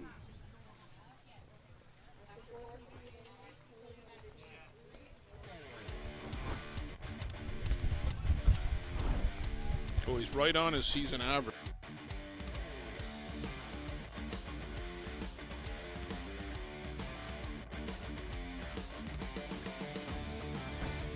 Welcome to Mont Hill Golf and Country Club. With our beautiful 27-hole golf course open to the public, we work tirelessly to ensure your time with us is second to none. Well, here you'll be able to enjoy an incredible dining experience at our very own Big Pete's Steakhouse. Play some of the best courses in the world with our state-of-the-art golf simulators. Upgrade your gear with the top brands at our pro shop, or host a stunning wedding, event, or conference inside one of our beautiful ballrooms. Learn all this and more at monthill.ca. We can't wait to see you soon.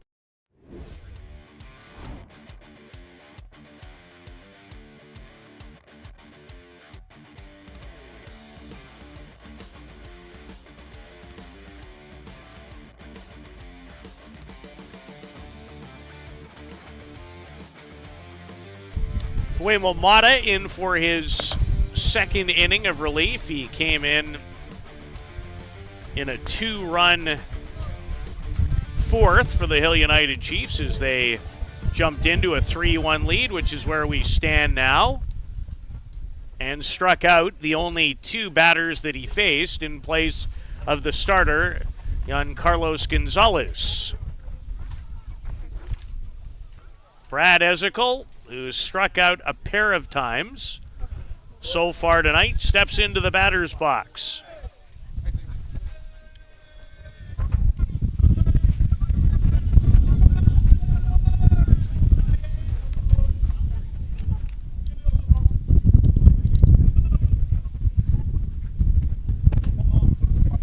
As Mata misses out for ball 1.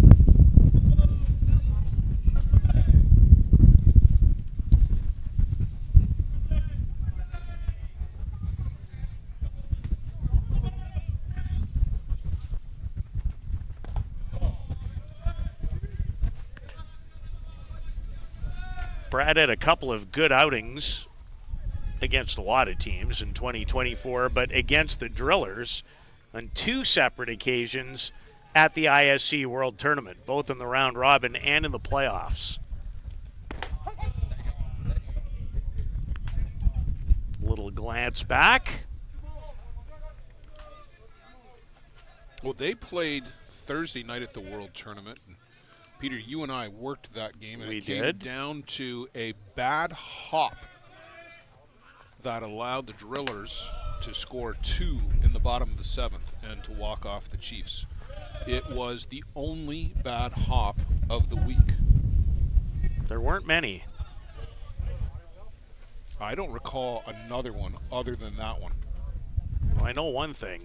There wasn't one that had that kind of importance. Ezekiel almost sent it right into the Drillers' dugout. And then it came off the fence like it was shot out of a cannon, and Moss Moo intercepted it, or it would have been rolling around the fence in right field. So Ezekiel leading things off. Pipolo Lopez, the big blow in the game, a 2-run double in the last inning. His second hit of the night, and Blair, my streak with this guy continues. You cannot hold Bradley Ezekiel down. Strikeout swinging, strikeout looking his first 2 trips, and then rips a single here to left in the 5th. Almost seems incapable when I watch to go through a game without a hit. And I'm not the only one in that category. Nick Shales, 10-time All-World. The 40-year-old looks at a rise ball from Waymo Mata. Imagine how many confrontations the last 2 batters have had with this gentleman. Well, they've seen a lot of each other over the last 10 years. Well, certainly post-pandemic, it has gone up exponentially. Prior to that, Huemo would have been with a couple of not quite elite teams, let's say. Pennsylvania Power, who were a very good team. He spent a season there.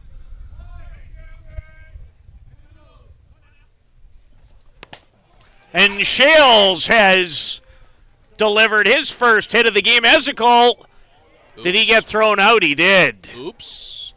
A little too aggressive coming around second base. A rare base running error on the part of Bradley Ezekiel.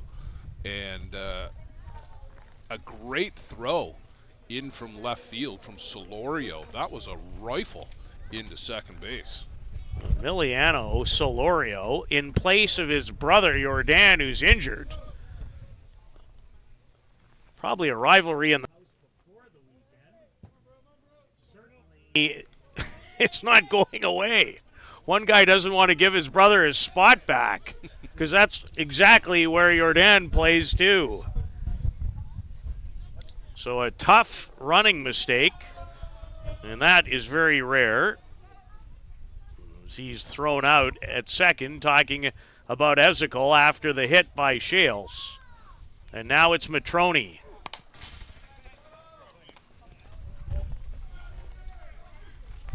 And difficult, Blair, because when teams like this compete, one of my favorite parts is every at-bat, every play seems like it has a lot of importance. Everything matters. It really does. Everything matters. That's when sport is at its best. It really is, regardless of the sport. When it feels like every pitch, or in hockey, every shift could make a difference in the game. Well, just go back to Pipo Lopez in the third inning. The 2 wild pitches to move him from first to third, and that's the Chiefs' first run. That does not score without those 2 wild pitches. Everything matters. Well, there's one that almost got away from Juan Zara, but he recovered very nicely. As he says sorry to the home plate umpire. Well, he wasn't as physical as I've seen a couple of the catchers get, trying to get the balls and get the blue out of the way. The 32-year-old catcher who has provided the lone run tonight for the Drillers. He homered back in the second. Matroni fights it off, foul. Bruno is lined out to right and struck out. Those at-bats came against the starter, Gonzalez, now dealing with fellow countryman, Waymo Mata. And for a long time, he was the guy receiving. Yes. Certainly internationally. On the national team for sure. And I've got a file at home, Peter. Pablo Migliavaca sent it to me. All the clubs that the different Argentina players play on in their league back in Paraná. I'll dig that out. That one looks like a clip. Bruno on the hand. Got him on the catching hand. The left one. Ouch. Yeah, you get those fingers pinned against the bat. That really hurts. Jeff Ellsworth down right away. John Hill. Here comes the trainer. Yeah, Craig's out of the dugout quickly to attend to Matroni, who looks like he might be okay, hit by the pitch.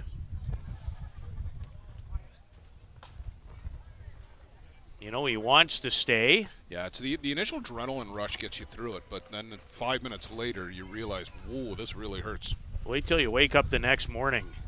Well, no, he is going to come out too. So at the very least, he is going to get a pinch runner.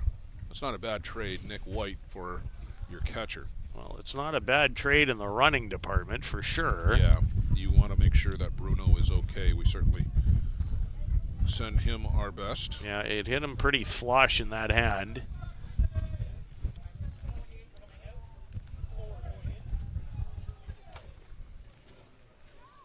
So if he can't continue, I'm sure we will see Luciano Biondi behind home plate.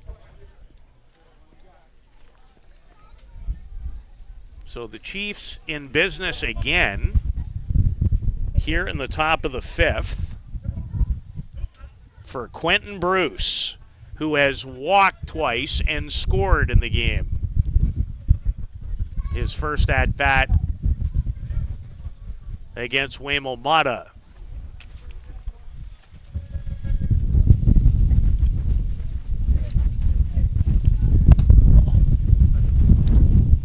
As again, the wind really picks up, swirling around.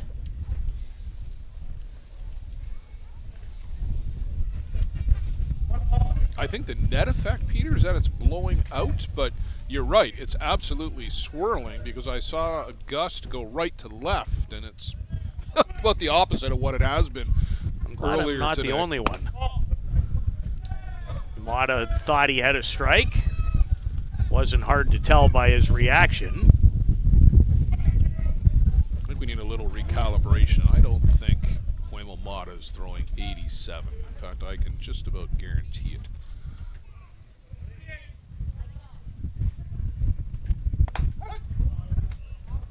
Given credit for a strike. That's a little bit better. 78. That'd be right in the wheelhouse, wouldn't it? Yeah. So 1 out, 2 on for Quentin Bruce, who'd love to add a little more insurance. Look at Nick Shales here in the background trying to peer over the shoulder of Huemo Mata to pick up a sign. Great camera shot there from our robotic cam right to your left. 3 balls and a strike. Quentin having a fine tournament. Had 2 home runs in the same inning last night in a win over Oswegan. And painting the corner was Mata that time. And it's a full count.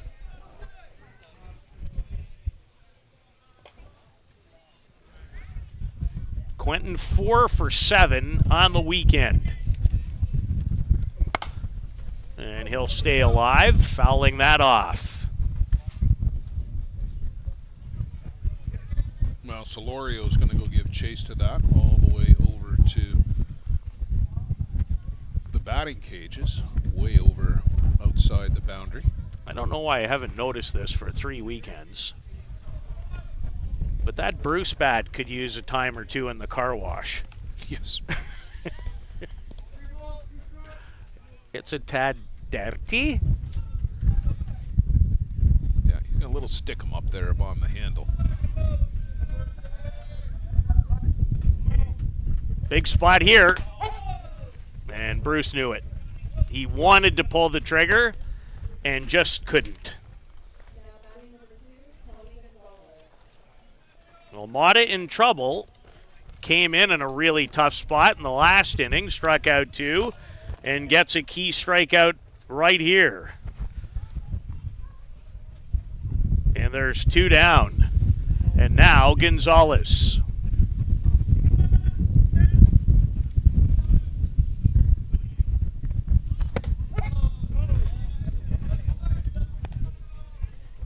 Yeah, the best of the best seem to find Blair a little extra when they need it the most, don't they?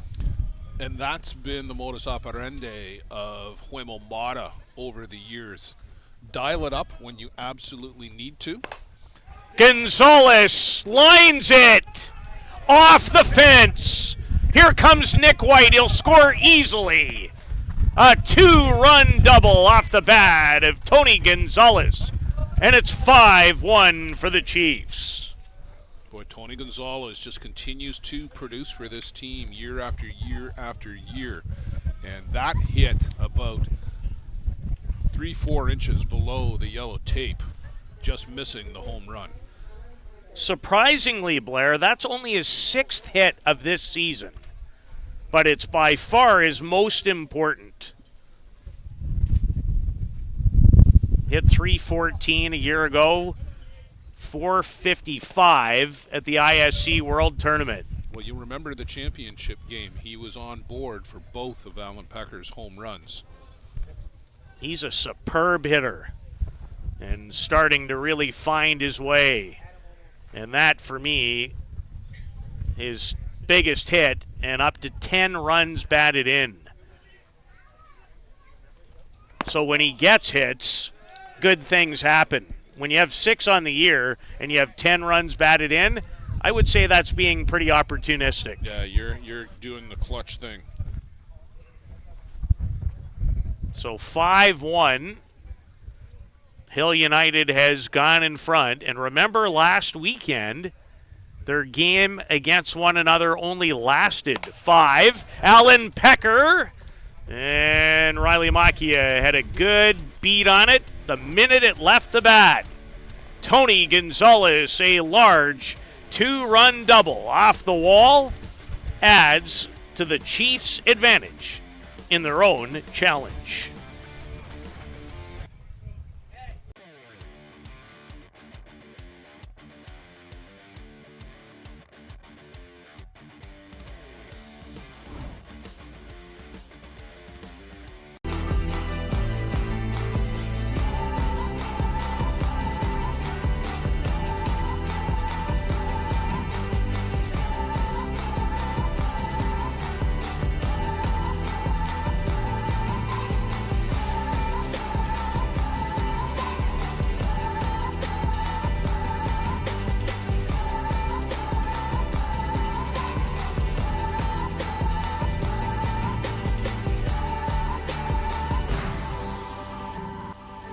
catcher, inch by inch, we'll fight to make the lives of First Nations people in this community, this province, and on this continent better. I know we have a long way to go, but I'm proud to say as long as our people have a need, Dreamcatcher will be there for them.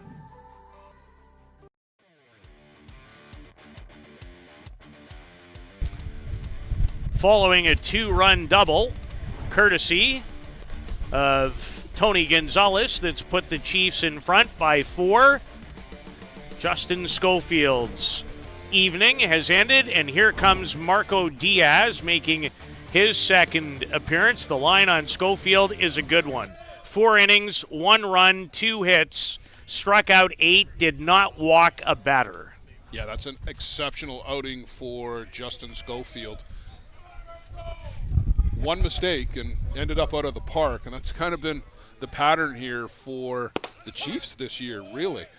They're pitching, they make a mistake, and it ends up getting hit hard.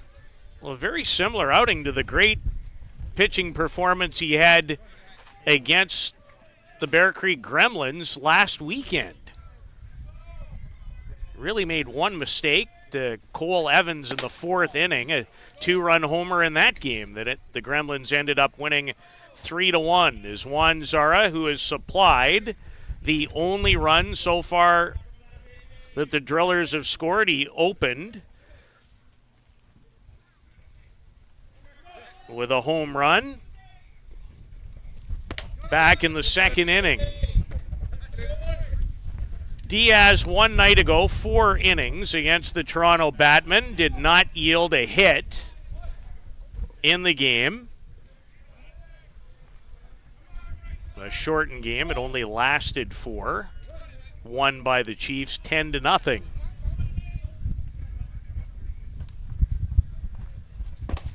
And Diaz starts where he left off. So he paints the corner for a strikeout to get Juan Zara.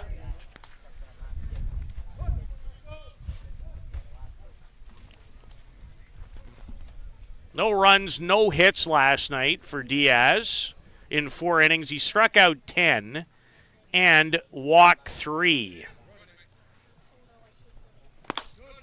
And Emiliano Solorio at a quality cut at that pitch, clocked at 85. And Blair, in so many ways, his fluidity, sometimes you don't, even sitting here, I don't feel like it's that much quicker than some others. But the motion and how easy it looks, I think, is a big part of it. That's the deception from Marco Diaz, is how easy it looks. It's such a contrast in styles with him and Schofield. Yeah, one guy looks like he's throwing every pitch as his last, and that's not being disrespectful. No, it's maximum effort from Schofield on every pitch.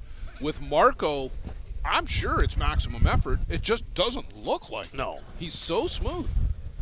Yeah, that's probably the best adjective. And he really, let's be as upfront as we can, he had a tough weekend in Mitchell. It was not very Marco Diaz-like. No, what I heard from some folks, and you were watching every single Chiefs game, and what I saw from the opportunities that I had to come over and look was he was throwing hard, but it really wasn't moving a whole lot. It's very fair. On the ground, Pipolo Lopez. Solorio runs well, but Lopez will still be able to beat him to the bag. As Diaz retires the first 2 Drillers that he faces in the bottom of the 5th.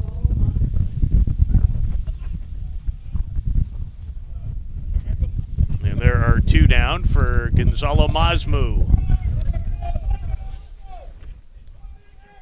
He struck out versus Schofield in his only at-bat of the game.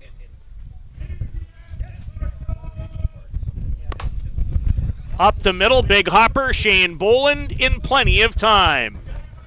Marco Diaz, finding his way to form at the Chiefs Challenge.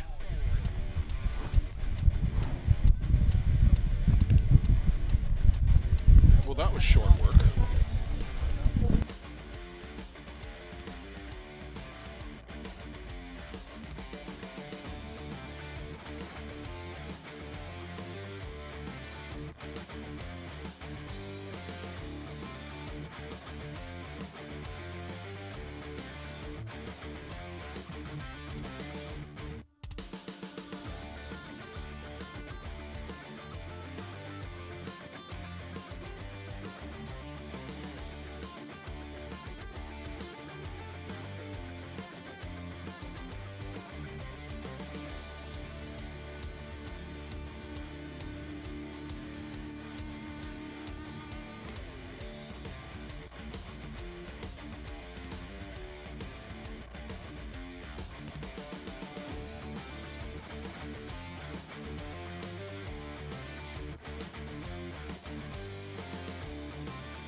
The Hill United Chiefs in command.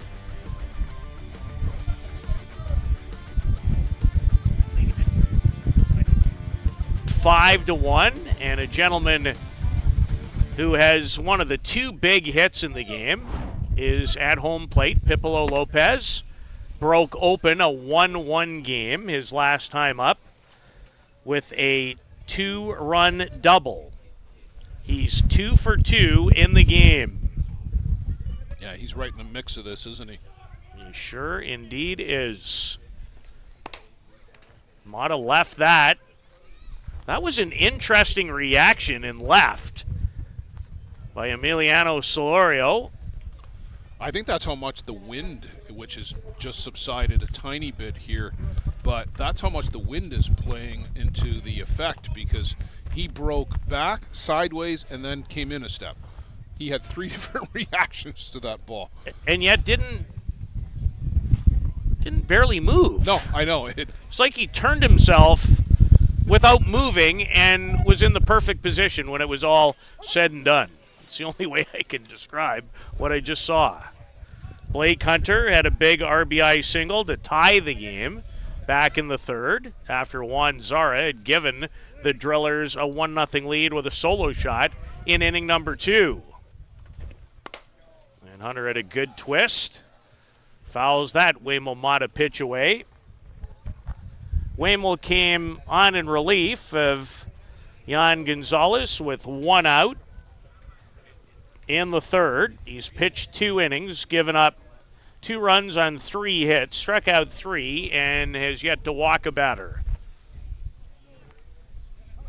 And he's had to deal with a lot of base runners, whether he inherited them in the inning before or was responsible in his own inning.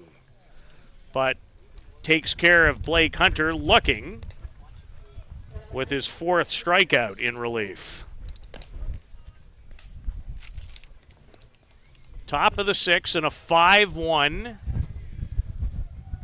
Chiefs lead, and it looks like, Blair, I think somewhat to both of our surprise, Osweek and the Redmen. They're in the driver's seat in that battle for the final playoff spot in the diamond to our right, although, no, there's more good activity as I look back, and it's for Osweek, who took it on the chin 3 times in a row before this battle of 0-3 against the Townsend Tide. Well, they're shaking hands. That's a final. Osweek will play the winner of this game tomorrow at 11. Stephen Normand with a quality outing from what we understand, who's on loan this weekend. He's a Grand Prairie player this year, is he not? Or is he back with STK again? No, Grand Prairie, I believe. Yeah, I think that's the roster. He was with STK last year. Correct. Yeah. No, he's gone back to Grand Prairie. He pitched for Canada at the World Cup qualifier last year in Prince Albert, talking about Normand. Shane Boland, the batter on this diamond, with 2 out in the top of the 6th. Shane is 0 for 3 in the game.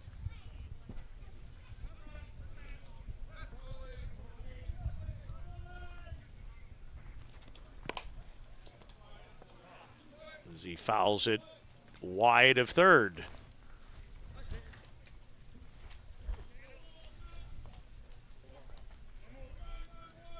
Shane would be in the top 5 of infectious people in the sport. I mentioned yesterday evening that the whole team came over and steamed through the broadcast area here, led by Shane Boland. Yeah, hugs all the way around. Not his favorite night at home plate, but still gave the bat boy a nice little tap on his way to the dugout. That's what he does. A 1-2-3 inning. And the Chiefs will go back to work defensively when we return to Simcoe.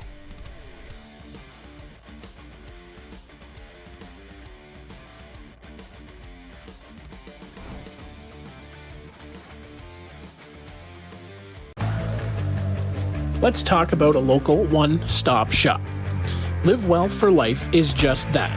A fitness, nutrition, and therapy facility all under one roof. Located at 3878 Wellington Street in Mitchell, Ontario, you can get so much done in just one visit. A full complement of staff on hand include chiropractic, massage, and personal training to get you back to your healthy self. Find them on the web at livewellforlifeinc.com or give Live Well for Life, a proud sponsor of the broadcast program.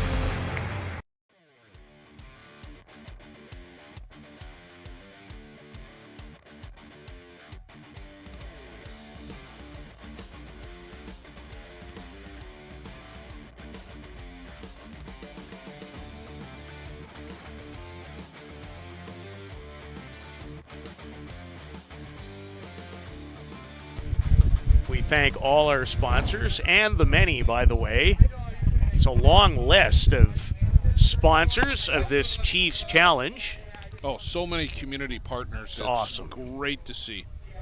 And what else is great to see on that very line of thought is that Bruno Matroni, even though he took one off the hand, his last at-bat, was able to stay in the game. And it didn't look great, Blair, when he left. No, it did not. He left the game, probably got a little bit of ice on it and maybe some cooling spray, and he'll have an ice bag onto that left hand, I'm sure, after the game. Well, if the Drillers are to find their way back, they're at the top of the order with Teo Migliavaca, who's 0 for 2 in the game. And I feel somewhat when I watch this guy the way I do about Brad Ezekiel. How many at-bats does he go without chipping in with a hit?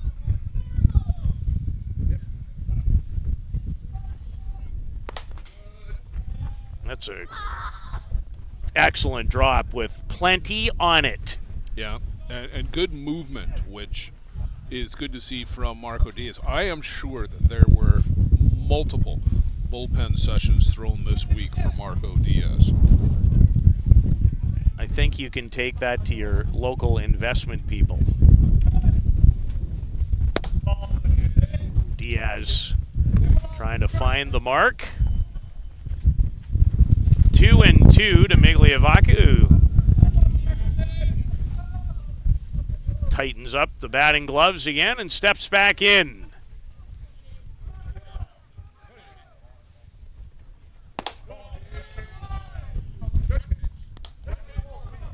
And the way he caught the ball from Matroni tells you what he thought. That was very close to being strike 3. Full count to Migliavaca.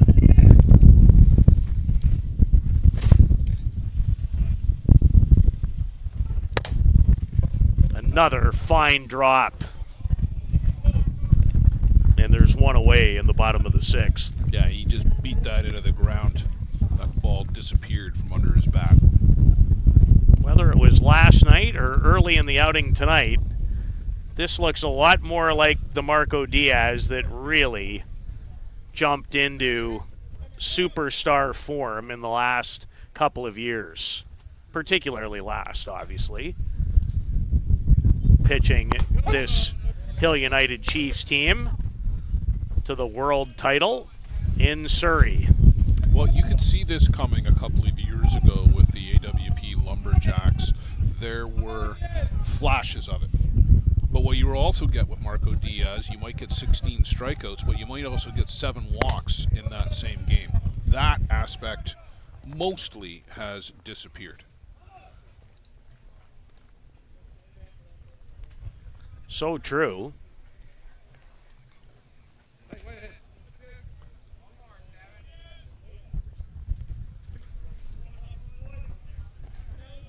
Well, in 2023 with AWP, in 17 2/3 at the ISC, struck out 37.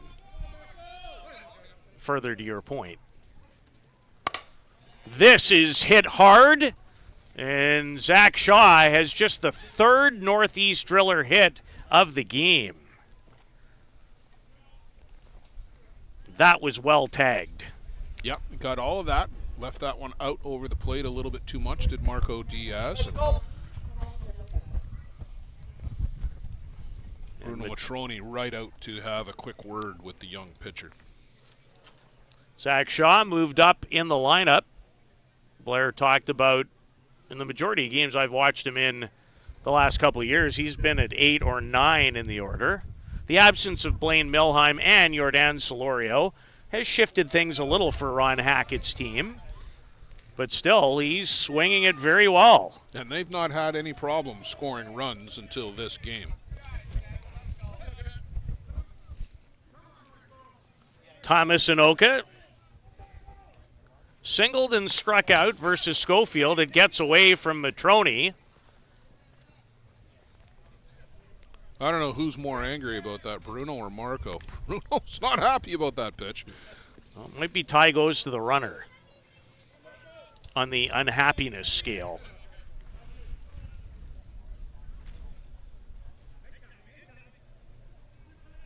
And part of being at your best is stringing it together.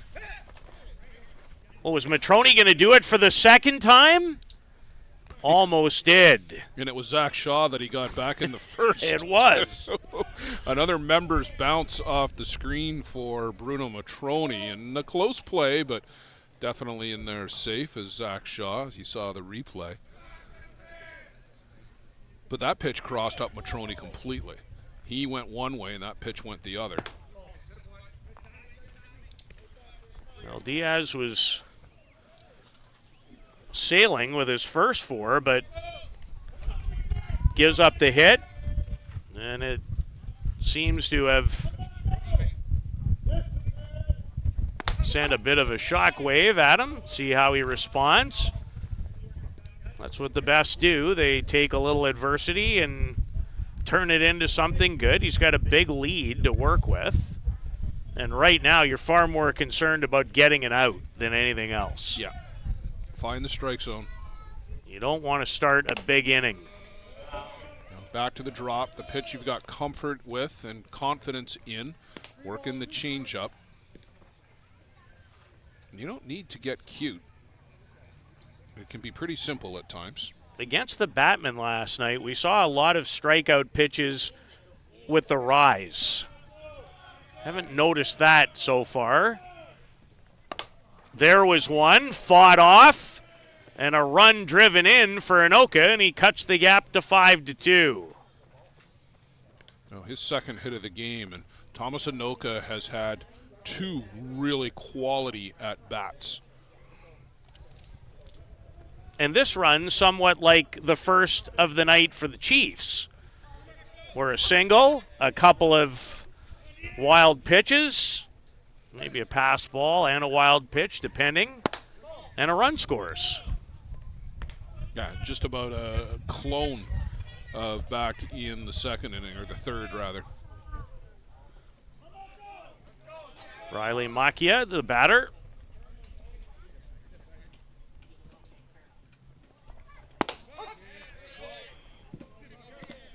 That one registered at 85. Remember, if you're just tuning in and you are not all that familiar, he's pitching from 46 feet. That's not a lot of reaction time. No, that's the equivalent, and I'm going to do just some real quick mental math, but that's the equivalent of about a 96, 97 mile an hour fastball. Maybe even a little I think we're moving up from there.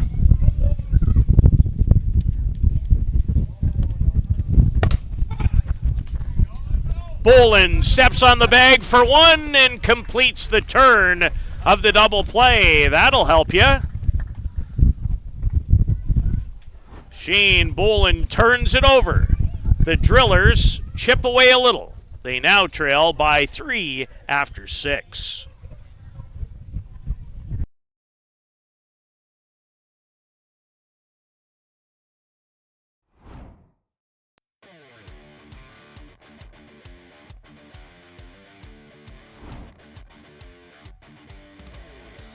Welcome to Mont Hill Golf and Country Club. With our beautiful 27-hole golf course open to the public, we work tirelessly to ensure your time with us is second to none. Well, here you'll be able to enjoy an incredible dining experience at our very own Big Pete's Steakhouse. Play some of the best courses in the world with our state-of-the-art golf simulators. Upgrade your gear with the top brands at our pro shop, or host a stunning wedding, event, or conference inside one of our beautiful ballrooms. Learn all this and more at monthill.ca. We can't wait to see you soon.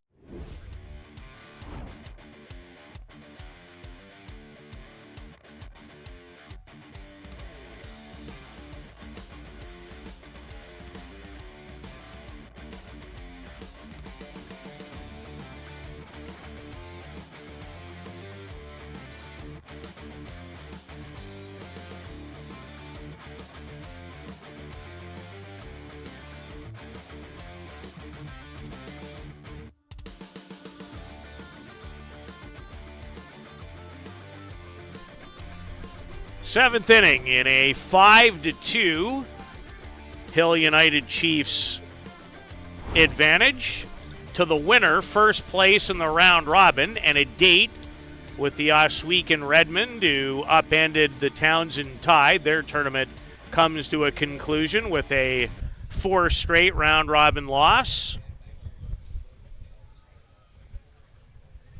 Brad Ezekiel 1 for 3 in the game. And the hit came off the current pitcher, Waymo Mata, high in the air, carrying, and see you later. That's over the back fence, too. Bradley Ezekiel doing Bradley Ezekiel things. That one is like ordering at the drive-thru. Can we get it to go? And it went a long way. Well, you drew some laughs from the peanut gallery to our right and behind us. That is a good line. I like that. There is a story behind that.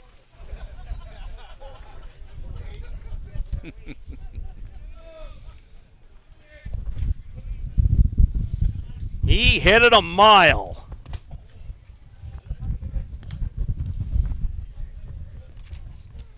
And it is 6-2.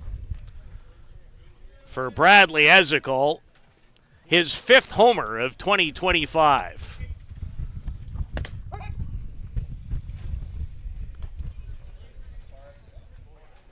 Certainly didn't take the Chiefs long to get that run back, did it?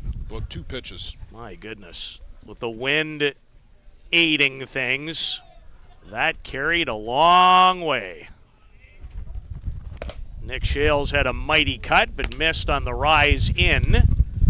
And there's one down in the top of the 7th.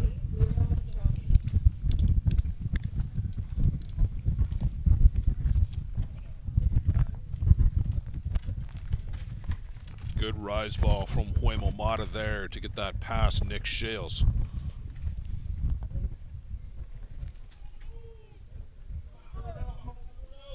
Bruno Matroni was hit by a Waymo pitch that we thought might force him out of the game, only temporarily. Nick White came in to pinch run and scored a run.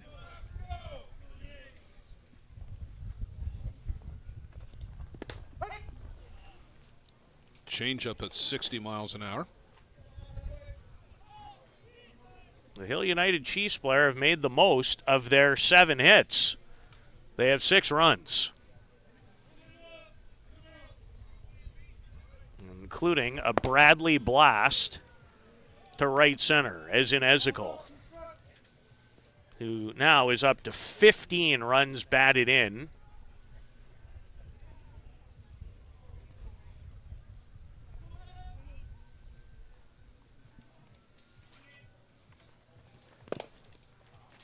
Well, those 2 walks by Jan Gonzalez in the 4th both came around on the RBI double by Pipolo Lopez.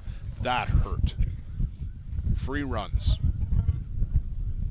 Well, going back to one of our conversations during the night, the great thing about games like this is every at-bat, every pitch, every situation can really make a difference in the game. And that's a perfect illustration, Blair, of just that.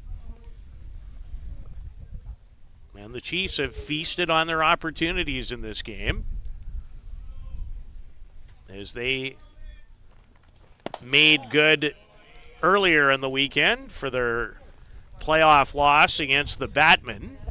And they're trying to do the same after losing in Mitchell a week ago to the Drillers, 12-5. A walk from Matroni. He and John Hill have a convo that made both of them chuckle. Quentin Bruce, the batter, and fights it off. Quentin has walked twice in the game and struck out his last time. Seeing it well is what I would say for Bruce on the weekend. He's had some good at-bats.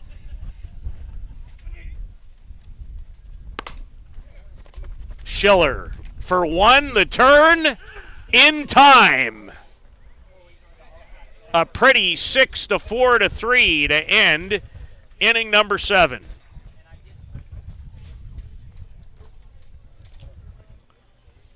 And the Drillers down to their final 3 outs, trailing the Chiefs in this showdown for top spot at the Chiefs Challenge.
Drillers trailing by 4 in the bottom of the 7th. And Marshall Cronk to lead things off. A great 4 innings from Justin Schofield tonight to begin, and then taking over Marco Diaz, who's given up 1 run on 2 hits with a strikeout in his 2 innings of work. This is a really terrific combo, Schofield and Diaz. I suspect it might work the opposite way around later in the season. when the club teams get back together with Diaz starting and maybe Schofield going the last 2 or 3. But what a terrific combo to have. You might see that tomorrow. Quite possibly, yeah. To the winner of this game, a semifinal date with the Osweek and Redmond. To the loser, a semifinal date with the Toronto Batmen. And if the Batmen come to play this Sunday like they did last Sunday, that won't be easy. That will make for some interesting viewing. It will. It did last Sunday after they went 0 for 3 in the round robin in Mitchell and upended the Chiefs 8-7 on a late home run from Cody Skelton. And then had a sizable lead in the semifinal against the eventual champion Bear Creek Express before falling 6-5. Yeah, that got frittered away, but they almost clawed it back in the end, too. And Diaz has his second strikeout as he catches Marshall Cronk looking.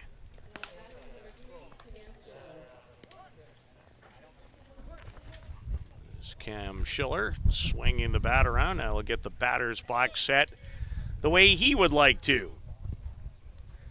Cam has struck out a couple of times, both those at-bats against Schofield, who struck out 8 in his 4 innings of work, gave up only 2 hits, and the one blemish was the solo shot in the second to Juan Zara that opened the scoring. And how important, Blair, was it for the Chiefs to come right back in the third and tie the game up? Yeah, it really set the tone for them. And it started the wheels wobbling for Jan Gonzalez, too. As the Chiefs in the game scored 1 in the third and then added deuces in both the 4th and the 5th, and then the Ezekiel blast over the second fence to make it 6-2 in the 7th. And now it is Juan Zara, pounds it foul. 11 o'clock are the times of those semi-final games. There's a great look from the drone. That is a live look at Lions Park as the drone is it's in way up in the air out in center field. Oh, boy. Blair, you even more than me, I'm guessing, but I've seen it too. Donnie Drone has had a lot of different fates over the last couple of years. There's no light posts in the immediate vicinity. No. Or backstops. And now... And it's high enough that I don't think even Juan Zara could get it out there. No, but you know he'd be happy to go try and fix it if he gets it. Maybe not right now. Down to their last strike is the Chiefs.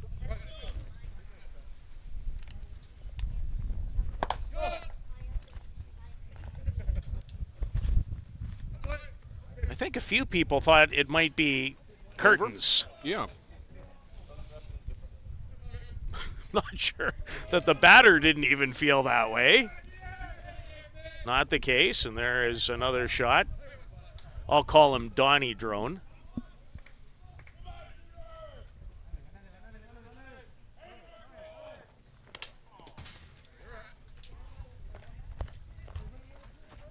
Bit of a groan from Matroni as that one went off the glove. I was thinking the same thing. I think he was hoping to use the force to get the ball to come back to him. Yeah, could have used a little Luke Skywalker there. Never saw the movie. A payoff to Zara, who failed to pull the trigger. And the Hill United Chiefs, who had a rough one in Mitchell, have responded very well so far this weekend. They go a perfect 4-0 in the round robin. And I truly feel, and I don't think it would be in question, I think this is their most impressive outing of 2025. Yeah, definitely. They've just beaten a quality team here. They went through the numbers 1 and 2 pitchers for the Drillers, and top to bottom, they got some offense, and they played good defense too, and got pitching. All the ingredients that you need for success. An excellent pitching combo of Schofield and Diaz. 4 innings and 3 innings respectively to get the job done. So tomorrow at 11 on this diamond, it will be the Hill United Chiefs and the Oswegan Redmen. And on the other diamond, the Batmen will battle the Northeast Drillers. The title game slated for 1. For Blair Sedford, Joe Todd, Carl Dureste, the boss, Luciano Lafrano. Hope you enjoyed it. I know we did. So long from Simcoe.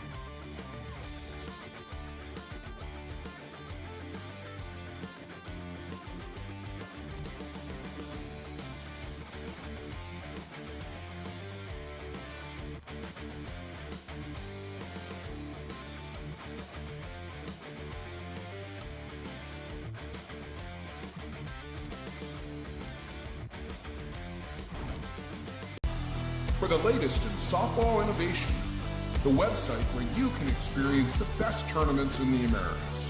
Live games, news, tournaments, and much, much more. The best quality live softball, on demand so you can watch when you want. Become a Premier member now. SoftballPremierTV.com. Live it on Softball Premier.